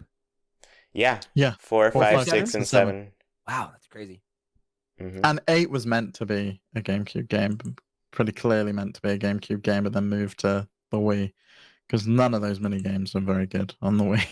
They're meant to be for a GameCube controller. Yeah. And it didn't even have 16:9 support, like Mario Party 8. It was I don't know that I not ever ready. played this one. Like, I feel like I had 4 and like lost interest in Mario Party after that, and then got back into it. Yeah, You should go back to this one. I feel like I'd like to. I know the two. I think really you'd like a love lot of the these GameCube ones, honestly. Yeah, like I'd like They're to revisit solid. them. I don't know. We should. I've always wanted to do some kind of series where you like play all of the games in a franchise like in a row, and then like do what we're doing now, but like go back to them, not have nostalgia be a factor or whatever. Mhm. Just try to like. If you're doing Mario Party, let me know. I'll come we in. should. That'd be fun. It'd be a fun thing to do. It'd be a big project, but it'd be fun to do. hmm All right, so let's move on to the next one here. Number 43. Oh, God. Sierra left at the exact worst time. Hopefully she makes it back. New Pokemon Snap. I can talk about this one a little bit. I think I last minute dropped it from my list because, I could only pick 100 games. So, yeah, this is like the best looking Pokemon game on Switch. Yeah.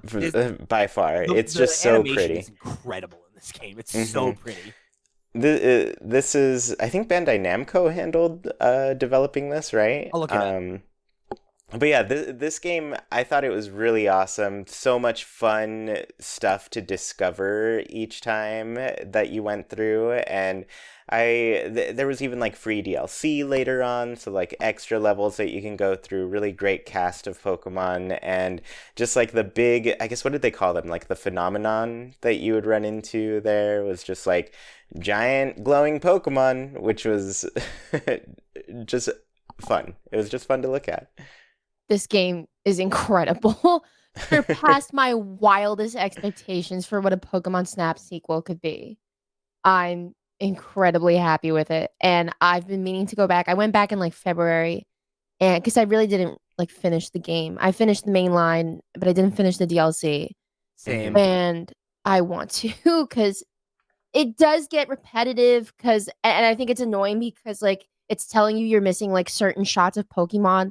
And you go back and you try to take new ones, and it's like, nope, still not it. And it's like, which one is it? What do you want them to?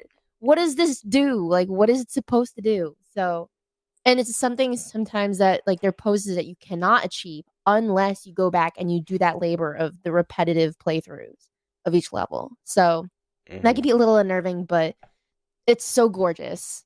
I love this game. Yeah, I would kill for a mainline Pokemon game that had the level of like detail and animation and just like world building that you see here, like how unique the Pokemon interactions are and everything. Like it's just so good.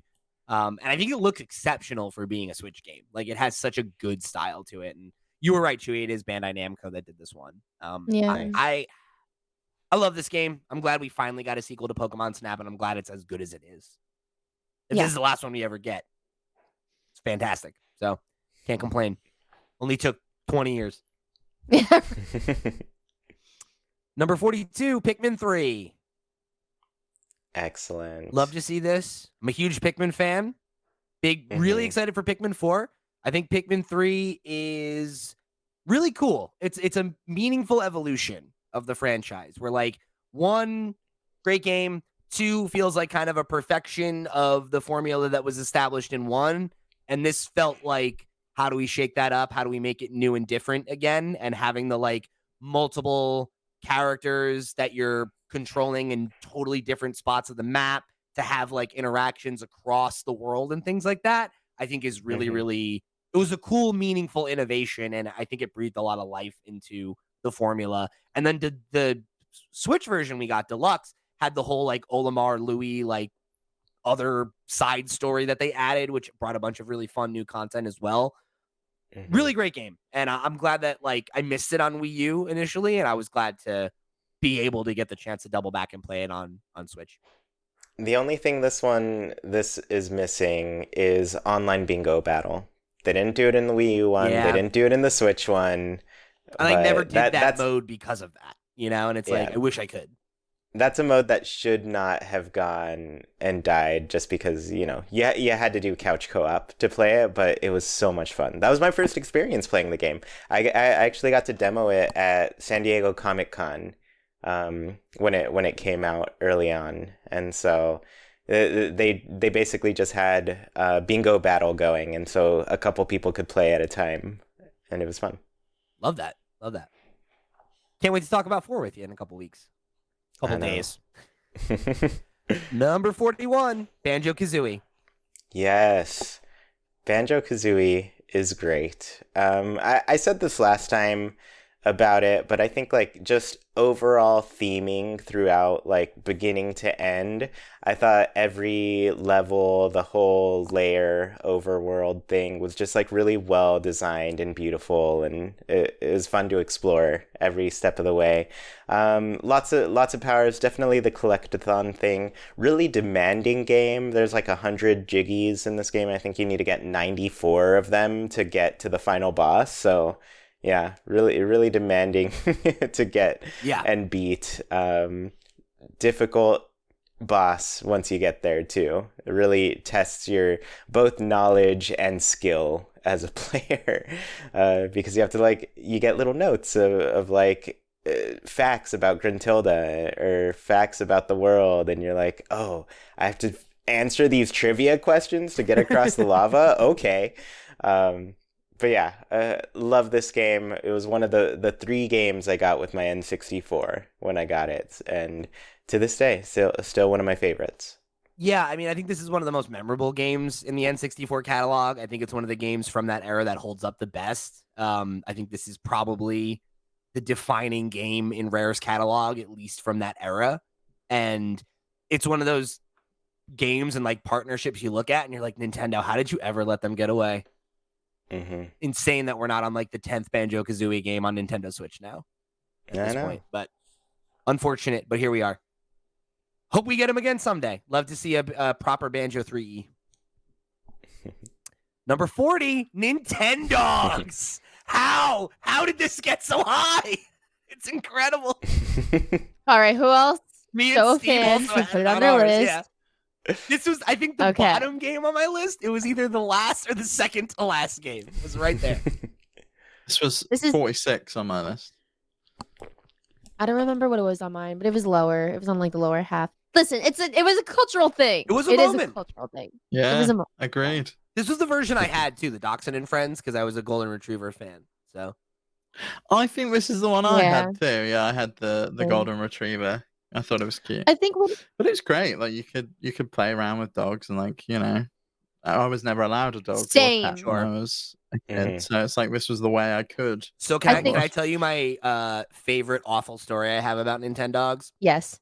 So I picked up Nintendogs when it was new. Enjoyed it, right? Was futzing around with it. I had a dog, right? So as much as I liked the virtual pet thing, I hit a point where I was like, I should probably go hang out with my real dog instead of playing this game.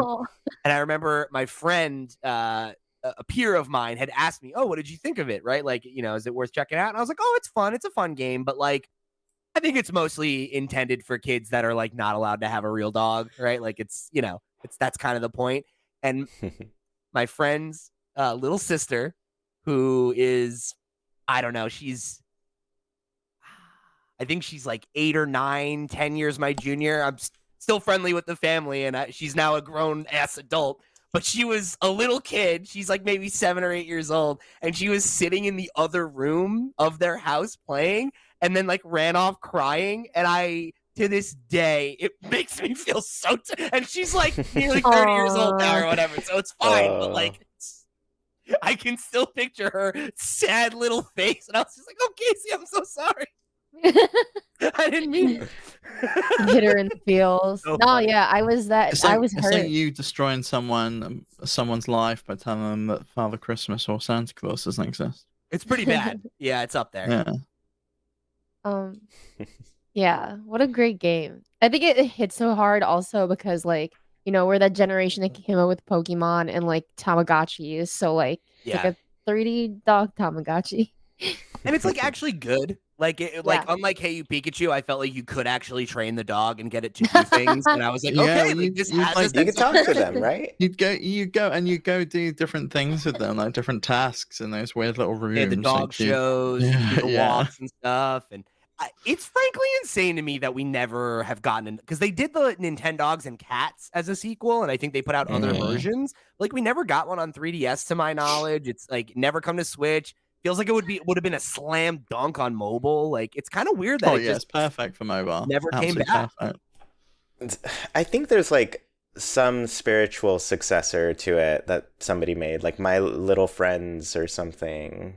Yeah, And it's that's probably on some Switch. Ubisoft shovelware. Yeah, something like that. just I'm weird. surprised they didn't do a mobile version of Yeah. Nintendogs.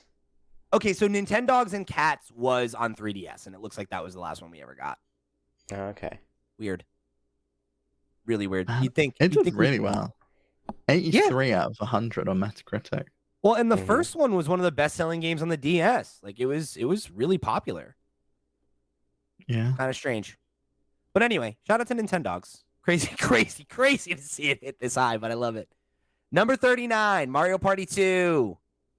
This is the best Mario Party. This is my favorite Mario Party.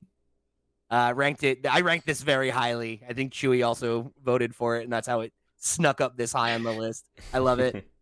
This is my favorite one by a lot. I think it has the best boards. I think it has most of the best mini games. Like this is one that I played a ton of when it was contemporary, and then years later during the Wii era, this was probably the second most played game on my Wii, only after Super Smash Brothers Brawl. I had all the GameCube controllers plugged in, and this was like a, in college, every Friday, Saturday night when folks would come and we'd hang out, we'd drink a couple beers, and we'd play Mario Party 2. It was like a very, very regular game in my rotation, and I mean, I'll go back and play this game literally anytime. I love this one. I think this one also has like the strongest like concept as a sequel too, where it's like, what do we do next? Oh, costume parties. Why not do that? So I love the themed levels, or it was just like Cowboy Land, Space Land, or Western. Was it Western Land? I think. Yeah, that's but yeah, I like the theming of all the maps, the boards. I think it feels I guess gimmicky too, because like the first one is just the first one. This one is like, okay, we made it again but better. And then 3 is where they started being like, okay, here's gimmicks. Like, here's the Donkey Kong space. Here's this. Here's that. And then that kind of I became loved the Donkey Kong space. Donkey Kong's I was great. sad when they like got rid of that. That was great. And the Bowser squares, I used to love those as well. They were good. That's in 2 though. I don't know if that was in 1, but And this one still had like the mini game mountain challenge thing. Yeah, it did. Where you're on the train and you just try to beat all the mini games without dying. That was so hard. Yeah, it was a really fun game. One I got a lot of mileage out of over the years. It's probably one of my most played Nintendo games. 38, Pokemon Sword and Shield. Pretty good ranking. This got higher than I thought it would. I think these games are very good. They have plenty of problems, but I think this was another one where it felt like meaningful innovation was the name of the game, right? Like the wild area and everything is like, there's a direct line between that and what we have now in Arceus and Scarlet Violet. So good decks. I think this game has a lot going for it. I think it's one of the games that will probably be not remembered as fondly as time goes on because the other games on the Switch are better, but it's a good game. I will say I kind of like I guess the campsites more than the picnics, but I agree. I only did the picnics in Scarlet Violet once, and I'm not big on breeding, so there's that. But yeah, it's got good pacing too. Like I think it was a little weird with like having to constantly go back to the wild area, but I think this one is like an interesting transition between the classic formula and what is now the modern formula, where it's like it's kind of both games. It's like in between those two identities, where it's like more focused on the turn-based battles, whereas the modern games feel more focused on catching and feeling the decks and some of that stuff. So it's an interesting one. It's like kind of a game at a time, but it's a good game. I like it a lot. 37, Super Mario 64. Good game, but the DS version's better. I can't go back to it because of the wonky camera, but it's a good game. This is a game where literally all I think they need to do is make a version where you have a free spinning camera. Like, literally, that is the only thing you need to change in this game because shoots up this list, I think. I really do. It's agreed.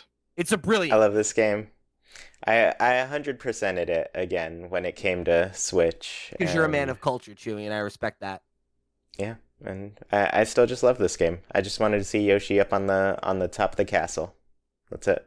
The fact that this is like the first 3D game like ever made is insane. Like how well it holds up, and that like the only thing that sucks about it is a limitation of the controller, not the game. Right? Like the level design. Some of the later levels are not as good, but like the thought put into developing those 3D spaces and making them feel like full and lived in, and like there being cool secrets to explore, there being that sense of like progression as you learn how to play the game better and you learn how to take advantage of the triple jump and the wall jump and the back flip and some of those things that are like the more high level play stuff. Like it's just such a good game. I would love to get a like 3DS level remake that we got of Ocarina and Majora's with this game where it just has modern control scheme. When they teased that in Odyssey, it was like, Jesus, can you please just give it to me? Like, what a slam dunk that would be. Yeah, phenomenal how well this game holds up. 36, Pikmin 2. Very pleased to see this as high as it got. This is up there for me. It's a top 20er. I love Pikmin 2. I think it's probably the best game in the franchise thus far. I ranked it the highest. I go back and forth, but I feel like this game doesn't have some of the quality of life stuff that Pikmin 3 has, and I actually like it better for that. Because Pikmin 4 feels like it's even a bigger step in that direction, where I think it's going to be the most accessible game that the franchise has ever had. But I like the time limit constraint. I kind of like that it's a little more difficult and a little more punishing than some of Nintendo's other franchises, and that like you can mess up, like you can fail, and there's a real fail state where like you will mess up and lose the game and you got to start over. And like I like that about it. I like that risk reward because it makes you think harder. It makes the puzzles where you're like, okay, like I think I can do this, but am I going to lose a bunch of resources? Am I going to lose my Pikmin? Like is that risk reward is what I think is so like fun and satisfying about Pikmin. And if I have any reservations going into 4, it's that I hope that we don't lose that, but very excited for it. Your Pikmin can get destroyed in this game, but the underground things were added to this one, and that was really cool. They were kind of like procedurally generated, so it could be like random. You could just like spawn into just a giant enemy at a point. It's kind of like Mementos in Persona. It's like, go down here and train and see what the risk is. But yeah, this one was really fun. Also had multiplayer where you could battle against a friend, and it was. I spent a lot of time doing that. And then bringing in like the new Pikmin varieties, the purple and the white ones, like just I don't know. It's just such a perfect sequel. It's one of those sequels where it's like first game's great, shows a ton of promise. The next one comes in, and it's like you nailed it, you got it right, like you fixed all the problems, and it's a pretty perfect game. Number 35, Pokemon Stadium. Good rank. You know what I forgot? The announcer talks so much shit when you're playing a battle. Not very effective. Yeah. I turned that guy off at one point. I remember I was like, oh, I'm sick of you talking smack, man. Every time it missed. Oh, what a miss. Yeah. Jerk. He is a jerk. Why is it? Why it's like what is it with like older Nintendo games just having like absolute jerks? Stadium, OG Animal Crossing. Yeah, I mean, these games are great. Obviously there was the kind of transfer pack of it all and being like, I can play my Pokemon games on my TV and like that stuff, but like I think the mini games are obviously awesome. I think people remember those really fondly, but I think some of the things that maybe you forget if you don't think about it is how hard the gym battles are, and the Elite Four in this game. They are through the roof difficult. And that was such a fun, like post game, like real proper boss mode of like, I have my team that I built out and I ran through the game. I ran through the Elite Four. Like, let me jump in and try to fight these even stronger trainers with even better AI. And if you won, you got a Pokemon. You got one of the starters, which was like such a cool reward because there was no other way to get them legitimately. Beside from like restarting a game, right? So like very cool, very good companion to one of the, most ubiquitous games of the time. And this is the first time you saw him in 3D, which like was so cool. That was like such a moment as a kid, 34, Luigi's Mansion 3. Which is just the best version of this game.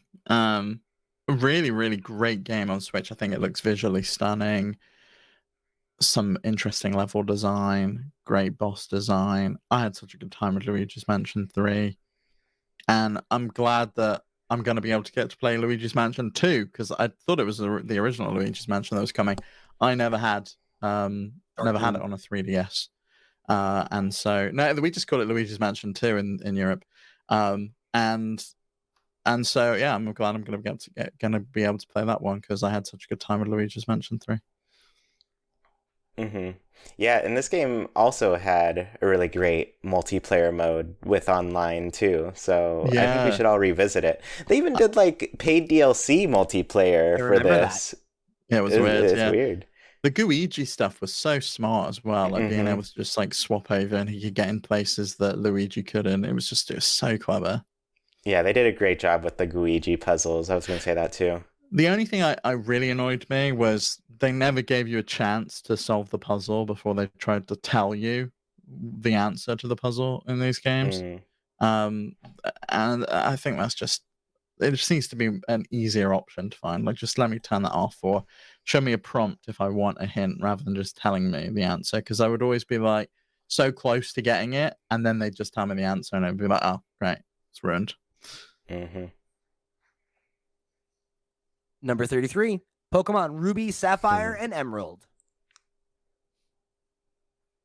I can't believe how many Pokemon games are on this list. It's insane. I can't believe that you can't believe how many Pokemon games are on this list. There's so many Pokemon games. Like, It's also Yeah, one of the I only know. franchises that 3 out of 4 of us have like a ton of affection for and have played them all, you know? Wait till we get to the top, Steve. Wait till we get to the top and you see what franchises are way overrepresented, because we're gonna get there. I may have seen those because I did that half of the list when I did the images. So yeah, I I mean, love these games so yeah, much. shout out to Gen 3. Mm-hmm. Oh, speak, Sierra. What do you got? So obviously I started with like yellow. I love silver, but like, these being like such vibrant full color Pokemon games, you have the tree houses. This is like my favorite generation of Pokemon. And the story is just angry land dragon and set and like angry like sea whale, like so good. And Land Dragon stands no chance. Yeah. On that little platform surrounded by all the water. Oh yeah, double battles. There's just I have a lot of nostalgia for this game. It's the soundtrack is just so good. Those It's- trumpets. Yeah, exactly.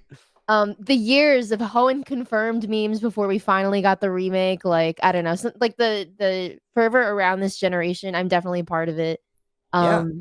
I love it very much. So good.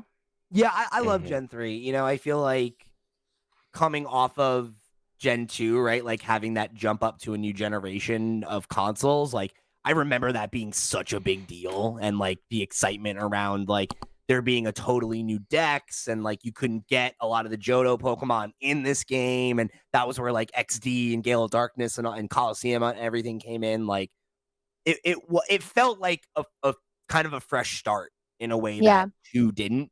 2 felt like a sequel, and that was so cool. And there's like the secret bases, which was really neat. You had the battle tower and Emerald that was like really exceptional. Like in the battle frontier and everything. Like I feel like Emerald in particular has so much going for it. And yeah, I love these games. I think back on them really fondly often.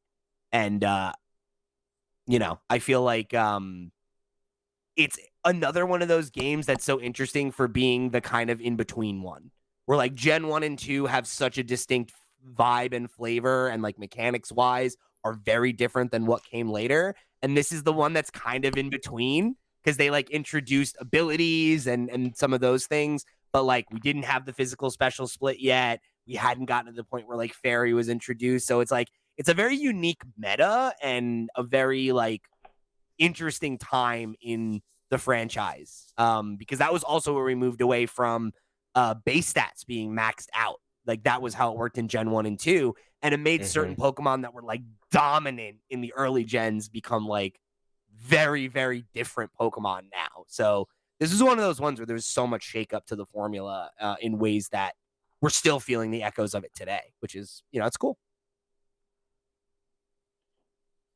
32, Mario Kart Double Dash. For my money, the second best Mario Kart. Glad to see it here. Great. This is a gimmick I'd like to great. see them go back to. Like we've talked a lot about like what do you do for 9? How do you follow up Mario Kart 8 Deluxe and like make something that feels bigger and better than that? And I'm like, make Double Dash too. I feel like that would be a cool thing to do. I've gone. Or you go down the route with like Diddy Kong, like you were saying, just give us different types of vehicles that are play in a meaningful way. Like we've got carts and bikes, why not put planes and hovercrafts and boats or whatever in there? I've gone back to this game before too, and it plays really differently. Like I felt like I'd never. I feel like I don't know how to play Mario Kart when I play this one again. Just with And like how how everything controls and swapping between the the characters is multiplayer wild. aspect of it was so cool. Like that you and a friend hmm could be in the same car and you could be like, I'm gonna switch so I can drive, or you know what? Like that was neat. Like that was it's so novel and different. You know, hmm it's the most different Mario Kart by a lot. Yeah. Bring it back. Bring it back. 31. Legend of Zelda: A Link to the Past. I haven't. I've never finished this game, but it's on my Really? list. Yeah, it's on my list Yeah. because every time I've gone to play it and I've got so far into it, I'm just blown away by the fact that this game is like 30 years old at this point. It's Yeah. ridiculous. It holds up better than so many other games in terms of visuals, in terms of gameplay, in terms of everything about it. And when I think of Zelda, I don't think of the original one. This for me is like where I think of Zelda coming from, and Where where it it really kind started. of came into its own. And yeah, hmm this for me is I like mean, where the franchise really kind of took off. I mean, we forget Zelda 2, that's never even touched on. sure. I mean, this game is like kind of is that, right? Like it's like, don't get me wrong. Yeah. Obviously, the original was like a huge hit. It was a lightning in a bottle moment. I feel like this game really is like where they figured it out. You know, like it nails that top down formula, and it introduced the whole like the way that progression in Zelda worked from then on until Breath of the Wild. Like it starts here. You think of it as Ocarina, but it's really here. You know. hmm Yeah, this game, amazing. It's another one that like I was first exposed to it on the GBA, Me right? too. So I Yep. played that one The classic that had series like that the they four did. swords Yep. combo, right? But yeah, me and my brother would just like swap this game all the time because I'd get, a certain distance, he'd play a little bit and get far, and it was, kind of like just trading a book back and forth That's cool. because you're reading it together. But yeah, we'd get like stuck on parts, we'd help each other out. It was a fun time. I really have great memories of this one. This game could come out today, and I think it would be received as well as it was back then, which I Oh, think yeah. speaks volumes about how good it is. Yeah, I mean, people are still trying to capture this formula in a way, right? Like you got like the Blossom Tales kind of games coming out, and I think those are really like callbacks to this version of Zelda. I feel like we're overdue for a top-down Zelda from Nintendo. It's been since Link Between Worlds, which was so long ago now. hmm Number 30, Pokemon Legends Arceus. Love it. Could have been higher, but I love it. I had it 36. high on mine. It was I high had it on pretty mine high as on well. mine too. Yeah. I think we're getting to the part where even the high stuff was getting edged out because there's some games that just dominated. hmm But the three of us, loved this game. This was one of my game of the years last So year. good. I think this is one of the best Mhm. Pokemon games in a really long time. Yes. You know, Sarah, when Mhm. you and I did our Pokemon ranking, we put this one pretty high too because it's like Yes. I think this is the best modern Pokemon game by a pretty wide margin. Yeah, Mhm. it like satisfies that like anti-mainline Pokemon itch for me. And Yeah. I know we're not gonna get another one. I just feel it in my bones. We're I not feel like gonna you're get right, and it something else bums me like out. this. In about 20 years, we'll get another I'd one. be more excited for a new Legends game than I would be for a new mainline game by a lot. I think. Same. Unless the Same. next mainline game takes everything from Arceus and makes it par for the course, because the like ability to catch Pokemon without battling, the movement, the like dex, like quests and all of that felt so unbelievably fresh And it's like- streamlined. yeah. Yeah. And it's the Yeah. only time that they've centered the game around catching instead of battling where I thought it was as fun. hmm I know. It felt like, Safari Zone realized, basically. Sure, Like yeah. you're That's just true, out there, you're in yeah. the wild. The Pokemon can straight up kill you if you're not careful. So I love this. I think I like the story too. Like I liked the way that like you had Yeah. these little stories in the town and you would Mhm. help people like, oh, I need help doing this, and I'll bring a Pokemon that does, like there was, I don't know, it just had so much personality, Yeah, story's Mhm. pretty bleak. Don't know when you're going Yeah, home. You're it's a just little you're in the shit Stuck forever. indefinitely. Yeah. And you can catch them all in this game. I'm tired of people being like, Dexit kind of stuff. I'm like, forget it. You could never catch them all in one game. But this one, you literally can catch the whole Pokedex Yep. in it. I did it. Give me another one. Give me a Legends Johto, please. I would love to. Oh, see I that. know. It's That region has perfect so much for this. history. You know, like it's like just put us right in there. That'd be so cool. I know. We are all Yes. dogs in Pokemon Company's hot car. We're just along for the ride. We're so hungry for some good fucking food. Number 29, WarioWare Smooth Moves. Yes. I put this Oh. way up on my list. I noticed. Yeah, it was on my list, but not anywhere near as high as you had it. This was This is- 53 on my list. I'm gonna go ahead and say it. This is the best Wii game. Yeah. Nothing else is better than this one. I'm not mad about I that. played them all. I didn't play all the Wii games. We got a lot of junk over time. But yeah, For a game, this game. for a console that's defined by games that are like a bunch of mini games, it makes This sense. captures that this, like it, you yeah. think this would be the standout. Yeah, that's cool. I think where this one stands out for me is that like I had a lot of trouble connecting with a lot of games on Wii due to like the Wiimote nunchuck control scheme. I think it was unnecessary for a lot of things, but I think this one took that concept and was like, you know what? This is how you utilize the Wiimote. This is how you make it really work for a game. And I think just like concept of the Wii, concept of this game, it fits together perfectly. This is also just like, I think the best WarioWare game out of all of them. I think it captures like the chaos and everything, but also has a ton of really cool side modes. Like you had this can shooting game, which was like, you know, very Duck Hunt. You point at the screen, you shoot cans, try to get a high score. But then you also could play Birds and Beans. I don't know how many people know that little callback. A little bird with a long tongue. You shoot it up at an angle to make sure these beans don't hit your platform, and then you run out of space to walk, right? So, yeah, I don't know. This game, it did a lot for me. It was great. Yeah, it's a good game. It's my favorite WarioWare. It's the only one that made it on my list. I really like it. Anything to add, Sierra? No, everyone's covered it. I fucking love this game so much. I just, Oh, yeah. fond memories of playing this on the way. They Nice. should bring it back. They should just port this one. Like, They we should- played yeah, it the themselves new one on is the good, Switch, but- you know? The next one's going to be Just- like a spiritual successor to it, I think. Oh, that's like right, because they're gonna require you to use the Joy-Cons more. So Yeah, all the motion control stuff. yeah, it's just like I just remember this one being so iconic. I feel like this is the one where it really took off Mhm. as an outsider. All right, number 28, The Legend of Zelda: Ocarina of Time. Surprisingly Even the cover is low, brown. but again, yeah, me and Chuy, we did what we could for it. Everybody.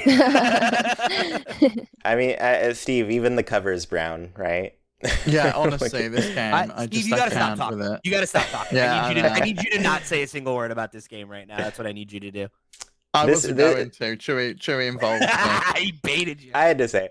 I mean, this was my first Zelda game. I remember I got my N64. This Zelda game came out. My brother bought it, and he bought it mostly for him. But he would like come and visit us on weekends, and he'd just spend the whole weekend playing it, and I'd just be watching him the whole time.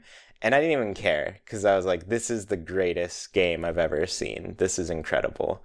And so I just have really great memories of that in particular. Just my brother coming over. He didn't even have an N64, so he had to come over and play in front of us. And it was that situation where I'm like, man, I want to play so bad. And he'd be like, oh yeah, just one sec. Let me just keep doing this thing. Let me just play for 3 When you more just- hours. You can't let go of the controller, But yeah, great, really, really great game that I think defined 3D Zelda after that for a long time, up until Yeah. Breath of the Wild. Basically, Right. all of 3D Zelda is just trying to capture this magic here. Absolutely. Yeah, I mean, I echo everything that you had to say. I think the only things I would add is I think there's so much about the iconography of this game that when you think Zelda, right, like a lot of what you think comes from this, right? Like the like joking about the annoying companion, right? Like that starts with Navi. This is the first appearance of Epona.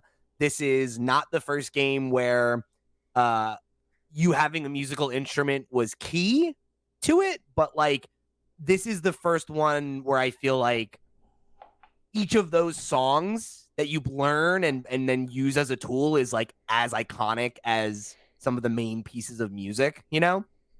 And like there's so many motifs and themes musically that like we still go back to from this, right? Like the Lon Lon Ranch theme, like Epona's song, like the Song of Storms, right? Like there's so many pieces of music in this game that are like out of this world. And you know, I think there's certainly things about it mechanically that, you know, don't age well. But I don't think it's nearly as bad as a lot of the other contemporaries of this era. Like this is a game I think you can still go back and play. And particularly if you're playing on the 3DS version, like that feels like a modern game, you know? And like with what you said about the story, Chuy, like this is the first game where I remember really being like struck by the story of being like wanting to know what happens and like how does the time travel play into it and like all that. Like I remember that sense of like awe that this was like an epic, you know, like this is like a story on the level of like the Lord of the Rings or something, right? And like having that like, whoa, I can't believe this is a video game moment, you know? This is the first game that ever made me feel that way. Yeah. 27, Tetris. This was my number one. This is what I consider the greatest game of all time across any platform. Tetris, I think, is the definitive puzzle game. It has stood the test of time. People still play it today, constantly, all the time. It's phenomenal. And, you know, the fact that so many people got into playing games in the first place because of the Game Boy and because of Tetris, I think it deserves its place on this list. Agreed. Yeah, this one ranked pretty high for me as well. I think the only reason I didn't rank it higher is because like choosing a version of Tetris is like that it's like so hard because it's like there's so many versions and like which version is your favorite?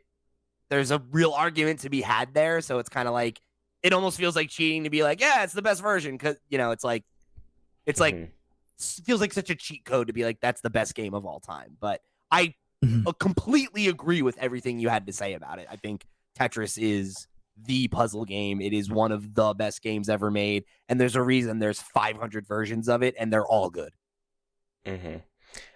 Super Mario Bros. I was going to mention this a little bit earlier. I don't know if Tetris or Super Mario Bros. Was the first game I ever played, but it was one of those two. Definitely ones that, yeah.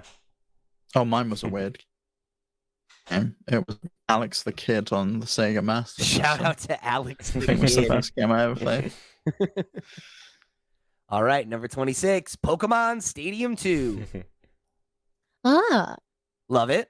I mean, I don't think there's much else to say that we didn't say about Stadium, except I think this game just had more content and it's more and it's gold and silver. Yep. I love gold and silver. Same. My like crowning memory of this game is I remember I had to get a tooth pulled when I was a kid, and it was like right when this game was coming out, and I remember driving home and being like, you know, I was so good at the dentist, I feel like we should stop at Toys R Us and I should go Pokemon Stadium too. And they were like, you know what? Okay, fine, fair enough. I remember going home, eating my chicken McNuggets and playing this game. It was just a gay old time. All right, top 25, baby. Number 25, Paper Mario. Yeah. Makes sense. Paper Mario. I haven't even personally played this one myself, but I've seen so many people play it and watched playthroughs of it that I'm like, God, like this game rules. I just know This cover just gets me. Style. It's so good. Yeah. Like I feel like it holds up visually the best of probably any of the big N64 games, you know? Yes. Such a timeless look. Yeah, I've been replaying it slowly, just whenever I'm like, you know what, I feel like getting a little bit more progress here in Paper Mario. I think I've only beaten like the first like major boss or something. But every time I go back to it, I'm just like, man, this game, they just like nailed it. It's like I said earlier, it's so tightly crafted. All the mechanics fit in just perfectly with each other. So This is another game that like my best friend owned this one, and I remember like coming over and he had already started it, and I was like got really into it, and like he fell asleep, and I made a new file so I could play the beginning and catch up to where he was, and then I was like, please don't play this without me. I want to watch you play the rest of it, and we did the whole thing that summer, passing it back and forth and everything, and it's just like I still have his cartridge too. He gave it to me like years later. And yeah, it's just such an awesome game. It has so much personality and like such a good vibe to it, you know? It's very different and special for sure. 24, Super Mario 3D World plus Bowser's Fury. Great collection, genuinely. I mean, 3D World on its own is great. You add Bowser's Fury to it, and it's just like next level. The fact that there's like 2 games in one is just insane. And I'll never forget that stream and how terrible the online was with the bubbles. Yeah, fond memory. One of my favorites. AJ from Redirect. Yeah, we played through like the whole game, and it was a blast. It was a great time. It was also definitely very hard, but yeah. Yeah, really good. I think it just sounds so interesting in comparison to any other Mario game I've played, just with the perspective and stuff. Yeah, it's very different. It's fresh, you know, and it's like with how many Mario games there are, the fact that you can find ways to keep that formula feeling new is always a really good achievement. I would love to see a full-length game in the style of Bowser's Fury. I feel like that's the for sure. This game made it on my list simply because of Bowser's Fury. I thought that was so cool. I think it's like a nice little taste of what Nintendo's probably thinking of doing for the next 3D Mario, you know? So yeah. We're still waiting on that, but it was a really cool thing for them to do. Very different. Number 23, Super Mario Sunshine. This game is way too high. On Sierra's list. This game is way too high. No, I had this in like the bottom of my list. This is the worst. I'm surprised. Because it's so hard and so I don't know. Like the levels are very convoluted. I just feel like it's so like it's the most I feel of like this game is unfinished. Like and like this game it has such a drop off near the end, and like there's just things about it that stick out like jagged edges to me. But like I get it. It's so pretty. Isle Delfino's an awesome locale. Like saying it's the worst 3D Mario game vomiting is like everywhere. But yeah, you know, saying something's the worst 3D Mario game is saying it's like the worst, I don't know, time someone handed you free money. So it's fair. It's sure. fair. Yeah. Listen, it's like whatever. It's still great. It's on my list because like it was a game I always admired from afar, but I was never interested in 3D platformers. And then I was like begged for a long time to try playing this. And I was so scared and like I was told many times how difficult it is. But I beat that shit. I did not think I was going to, and I beat it, and I'm proud of that. That a lot of people like been like, it's harder than some Dark Souls games. I forget what they're called, but there's the special levels where you don't have the flood, and it's like just I forget what they're like, called too. But you know what I'm talking about, where there's like one level clear. Those the ones are where you want to die. Those are so difficult, and it's so funny because like the regular game is like much easier than those levels. Those levels are really tough and they're awesome. Yeah. There's some parts that are really hard in the normal levels, though, like just the traversal. But the flood very much is like a get out of jail free card at times. You can miss where you're gonna go and like it's a little miss more your jump. Yeah, and you can be like, oh shit, okay, quick, let me get my jetpack and Yeah. fly like over there instead. So yeah, and like don't get me wrong, there are moments in the main campaign that are definitely tough, but like those extra levels are like they really kick your teeth in.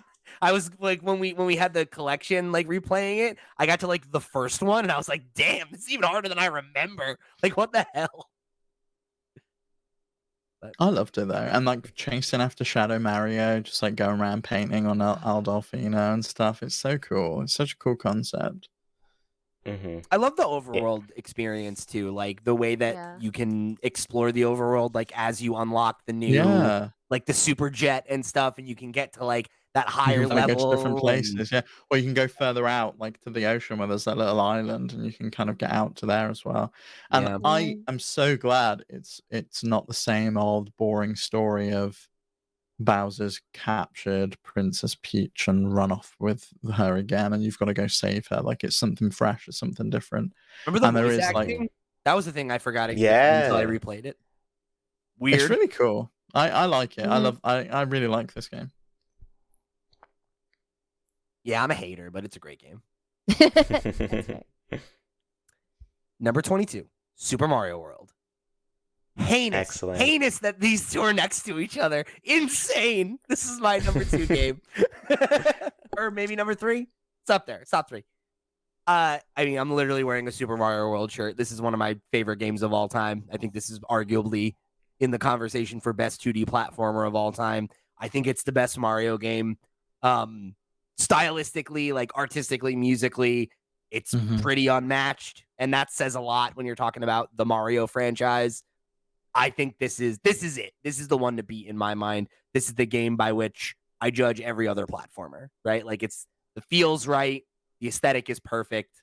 And I'm also like personally very connected to it. It's a game that I have played many, many times. I go back to very, very often. And like some of the other ones that Chuy called out, I originally played the Super Mario Advance version of it. And that was for years the way that I played it. So it's like a game I've played over and over again over the generations for sure. And like that's like the only way I've ever played this is with Super Mario Advance. Like I loved it. This is the only 2D Mario game that made it on my list. I popped aside from Mario Maker because I just think it's so great. It's exceptional. And I think this is one of the first times that we really see a lot of the stuff that makes Mario and is like meaningfully like this is imagery that reminds me of Mario when I see it going forwards. A lot of it started out in Mario World. Sure. Yeah. I loved this game. All of the secrets that there were to discover, everything.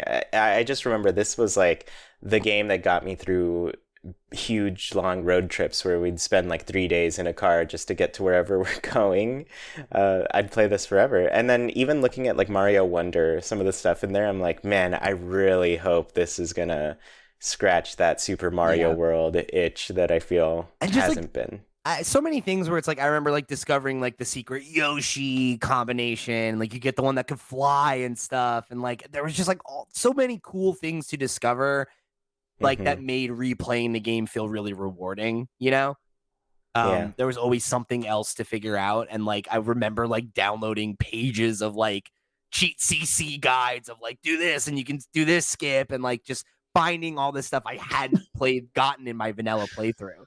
And like I remember like I used to speed run it where like I would start levels and then wait for the timer and then like be like, all right, let's go, like wait till the music speeds up and then start running, like shit like that. Just it's one I love to go back to this day for sure. Devastated it didn't make the top 20. So close. 2 away. 2 points. All right. Number 21, Pokemon Snap. Nice. Where was this for everybody else in your ranking? Out of Pretty curiosity. high for me. I don't even Yeah. know. Wasn't on my list. Okay. I first had it above New Pokemon Snap, and then I switched them. I had Just this one higher, so I think I Okay. probably forced this one up the ladder.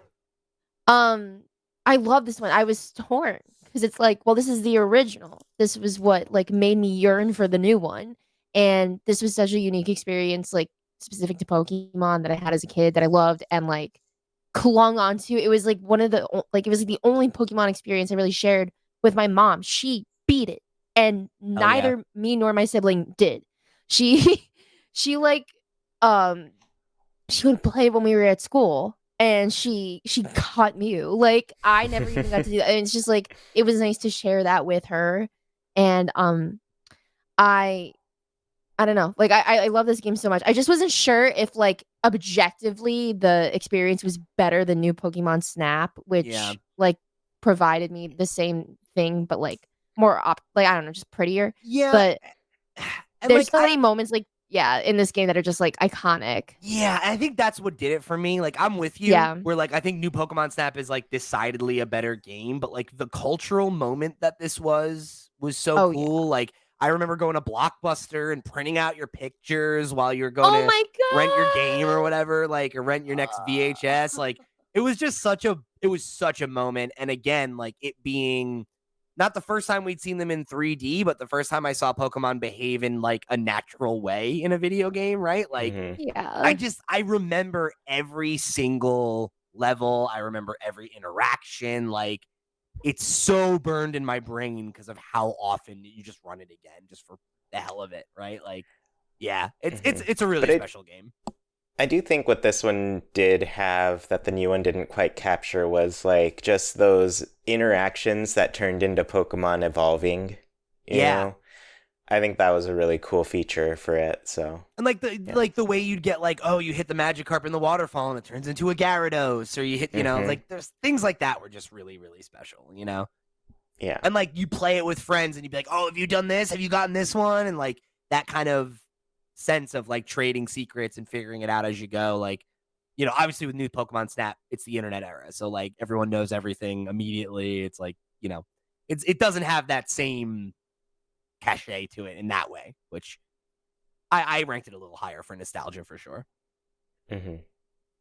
All right, top 20, Pokemon Scarlet and Violet. Wow, this Cannot believe how high. high this is. Cannot believe it. Insane. We all like this game more than I think we do, but it's like, damn, it's high. I liked it more. I think this game had probably one of the coolest moments for Pokemon for me. Just like the whole end game sequence that it did two things. One, it highlighted like, man, Pokemon could be so cool. But it's also like this game looks so bad and it needs to get updated. Like it captured, I don't know, but overall, I just had so much fun with it. The roster of Pokemon, the Pokedex was great here. I felt like there was new stuff left and right to capture and every encounter was exciting for me as I was going through the game the first time. It was just like, whoa, I didn't know I could find this Pokemon in this. This is great. So, yeah, as far as discovery goes, I think this one was like, it really captured that, like, let's explore a world that's just packed with Pokemon. And that's all I really needed, especially after Arceus. So I was like, I just want to go and capture a bunch of Pokemon. Let me go collect them all. Yeah, I don't know. So like this game is such a weird one for me because like I famously You didn't even buy it at launch. Yeah. Yeah, I literally a friend bought it for me. And that was why I started it. Like I was so down on it. And I ended up liking it. I still have just so many problems with it because it bugs me that like if this game had been in development for another year or so, it probably could have been the best Pokemon game rather than the worst functioning Pokemon game that's ever been released. But I don't know. It's like it still has things going for it. I really, really like where the meta is right now. Like the competitive scene is really good and really healthy this generation. And like terrestrializing, it's dumb visually, but mechanics wise, it's very interesting. Like this game won me over despite its many, many flaws, and I ranked it higher than I think I thought I was going to. I'm surprised to see it beat out Arceus. I thought Arceus would come in above it, but yeah, and especially some of the older Pokemon games. But I get it. I mean, for me personally, this game is not this high, but I having think played Chuy it, pushed this one up real high. He put it pretty high. I think I still put it below Arceus though. Interesting. I'm double checking. But I also feel like I like the story a little bit more in this game, and the characters are a little more endearing. Everyone hates Nimona for some reason, but I don't like Cassiopeia.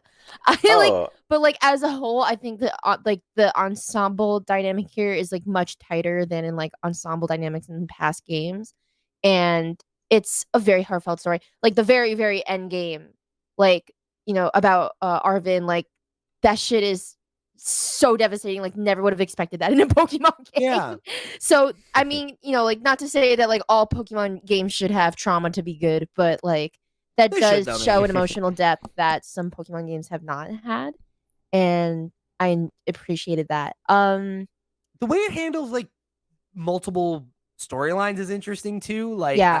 I have notes for it. Like I think it would be cool if there was more level scaling so that like you could really do it in whatever order and not have it impact you negatively. But aside from that, Right. like I did really like the way that I was able to kind of like go from region to region and be like, I'm gonna do this gym and then I'll do this herb, whatever the herb thing is with Yeah. Arvin, and then like do the team star stuff. Like it was cool the way that that was paced out and the way that it kind of let you do things however you wanted, you know, and that like how I explored the map was very much limited by where I was able to go. Like I would hit a space and be like, I can't battle these Pokemon. Like I gotta turn around, you know, like I liked that. I liked that it didn't put the guardrails up and be like, go here now, go here now, go here now. Like there is a Yeah. quote unquote right way to play or go, but like you have to look that up or figure it out for yourself. And I Right. appreciated it putting that onus on the player again.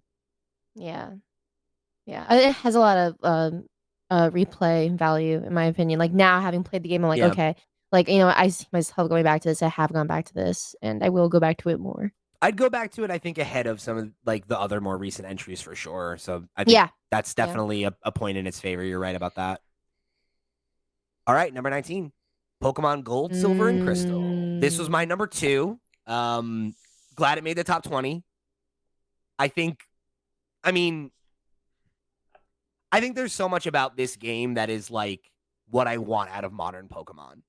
Like the whole week cycle and the way that they had like just this game is so stuffed with unique interactions, right? Where like there's like that cave that you can only access the water once you get surfed, but it's a cave you find in the beginning of the game, and every Friday there's a Lapras there. Or there was like those siblings that each one had a name after the different days of the week, and you'd have to find them in a specific spot on the map, and they'd give you a special battle item. Like that was where we got breeding. That's where we got like just so much of, you know, that world I think is the most well-realized Pokemon world, right? Where like you go to Goldenrod and there's different people in the shops on different days. And it's like, there's that sense of the world living and breathing. And I love how many areas there are in the game where like right south of Goldenrod, right? Where the daycare is, right? There's a patch of water there. And like, if you surf there, like, I think that's one of the only places in the game you can find Corsola, right? And like, I just love like how much it encourages you to explore, to fill out the decks or to find items that are going to give you a competitive edge or whatever. And then obviously there's like the most, you know, I think at least on its face, exciting post game, right? I don't know that it's the most content rich, but like that moment where you're like, oh, I beat the Elite Four, the game's over. No, just kidding. You can go through Kanto and fight all those gym leaders and see how the world has changed in the years that have passed. And it's got so much going for it. And like, it's not perfect, right? I think it's probably a little too easy. Some of the level scaling in the post game is not as good as it could be, things like that. It's certainly not above reproach, but if there's any game that I would like to see future Pokemon games learn from in terms of really just taking the time to make it feel like a place that exists and not just a video game world, like it's this one. Yeah. Agreed. Okay. Number 18, Wii Sports. Great ranking. It's in the top 20. One of the few games that was on everybody's list. I mean, Is it's it- the is it best-selling game of Nintendo's- all time. So Yeah, it isn't had to it be the on the list. best-selling game? Yeah. Yeah, Makes because it was sense. a pack-in with most Wii's. So Yeah. Mhm. Just such a prime party game, and like something that kind of transcends gaming culture. Like playing this with my friends who are not gamers when we were in high school.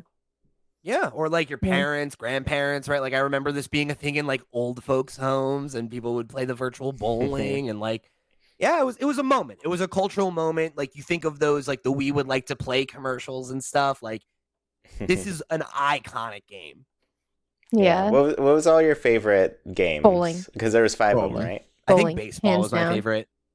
Boxing. I liked the tennis as well. The golf was crap. Tennis was my favorite one to play against somebody else. That was always really fun. Yeah, I used to play that with my brother a lot. The bowling was good fun, and I'm glad the bowling made it into Clubhouse games because I used to play that all the time. Yeah. It's nice to be able to play it again on a modern console. Boxing was mine. I loved boxing. That was a great one. That was like the modern day Punch Out, like Yeah. Yeah, they did make a Wii Punch Out that was a lot like If that. It was only. pretty fun too. I would love Yeah. another one of those. Mhm. Number 17, Tetris 99. Yeah. This game is amazing. It's good. Really So good. good. Mhm. Yeah. Yeah, I mean, I think. Steve and I were obsessed with this game for a minute when it came Oh, out. yeah. This game rules. Yeah, I mean, you said it all. Tetris, it's already just like, it's a perfect game that was made. But I think Tetris 99 just captures that, like, it's like the modernized version. You're battling each other. You send lines over to different people. And just like the battle royale concept of it just works perfectly. And I think that's why it kind of like, I think they're even shutting down the Pac-Man one, This right? is the only one Pac-Man that's still running. 99. Yeah, this is That's the a only one that shame. stood I the loved test. the Pac-Man one. Pac-Man was great. Mario 35 was great. And yeah, I'm glad this is still around. And I think they'll keep it, honestly, because this one seems to be like they nailed it with Just this works. one. Well, I I think bought this was the only one I bought I actually think this was the only one that got DLC, the big block DLC. I remember buying that so I Oh, could yeah. play it offline so I could have Tetris all the time because I love Tetris. It's one of my favorite games. Absolutely. Yeah. Number 16, Splatoon 2. Great game. I spent so much time on this game. I know people who bought Switches just for this game, that they weren't interested in Breath of the Wild, but when Splatoon 2 got announced, they were like really hyped for it because they played absolutely tons of Splatoon over on the Wii U. It was great. Like the additions to this game from the original were, I think, really, really good. Some of the new levels. I think we got the dualies for the first time in this, right, Chewy? Like some of the dualies were weapon design. introduced. Yeah, so there's a lot of stuff in this. Salmon Run made its debut, and they've continued to improve that, as you said, in Splatoon 3.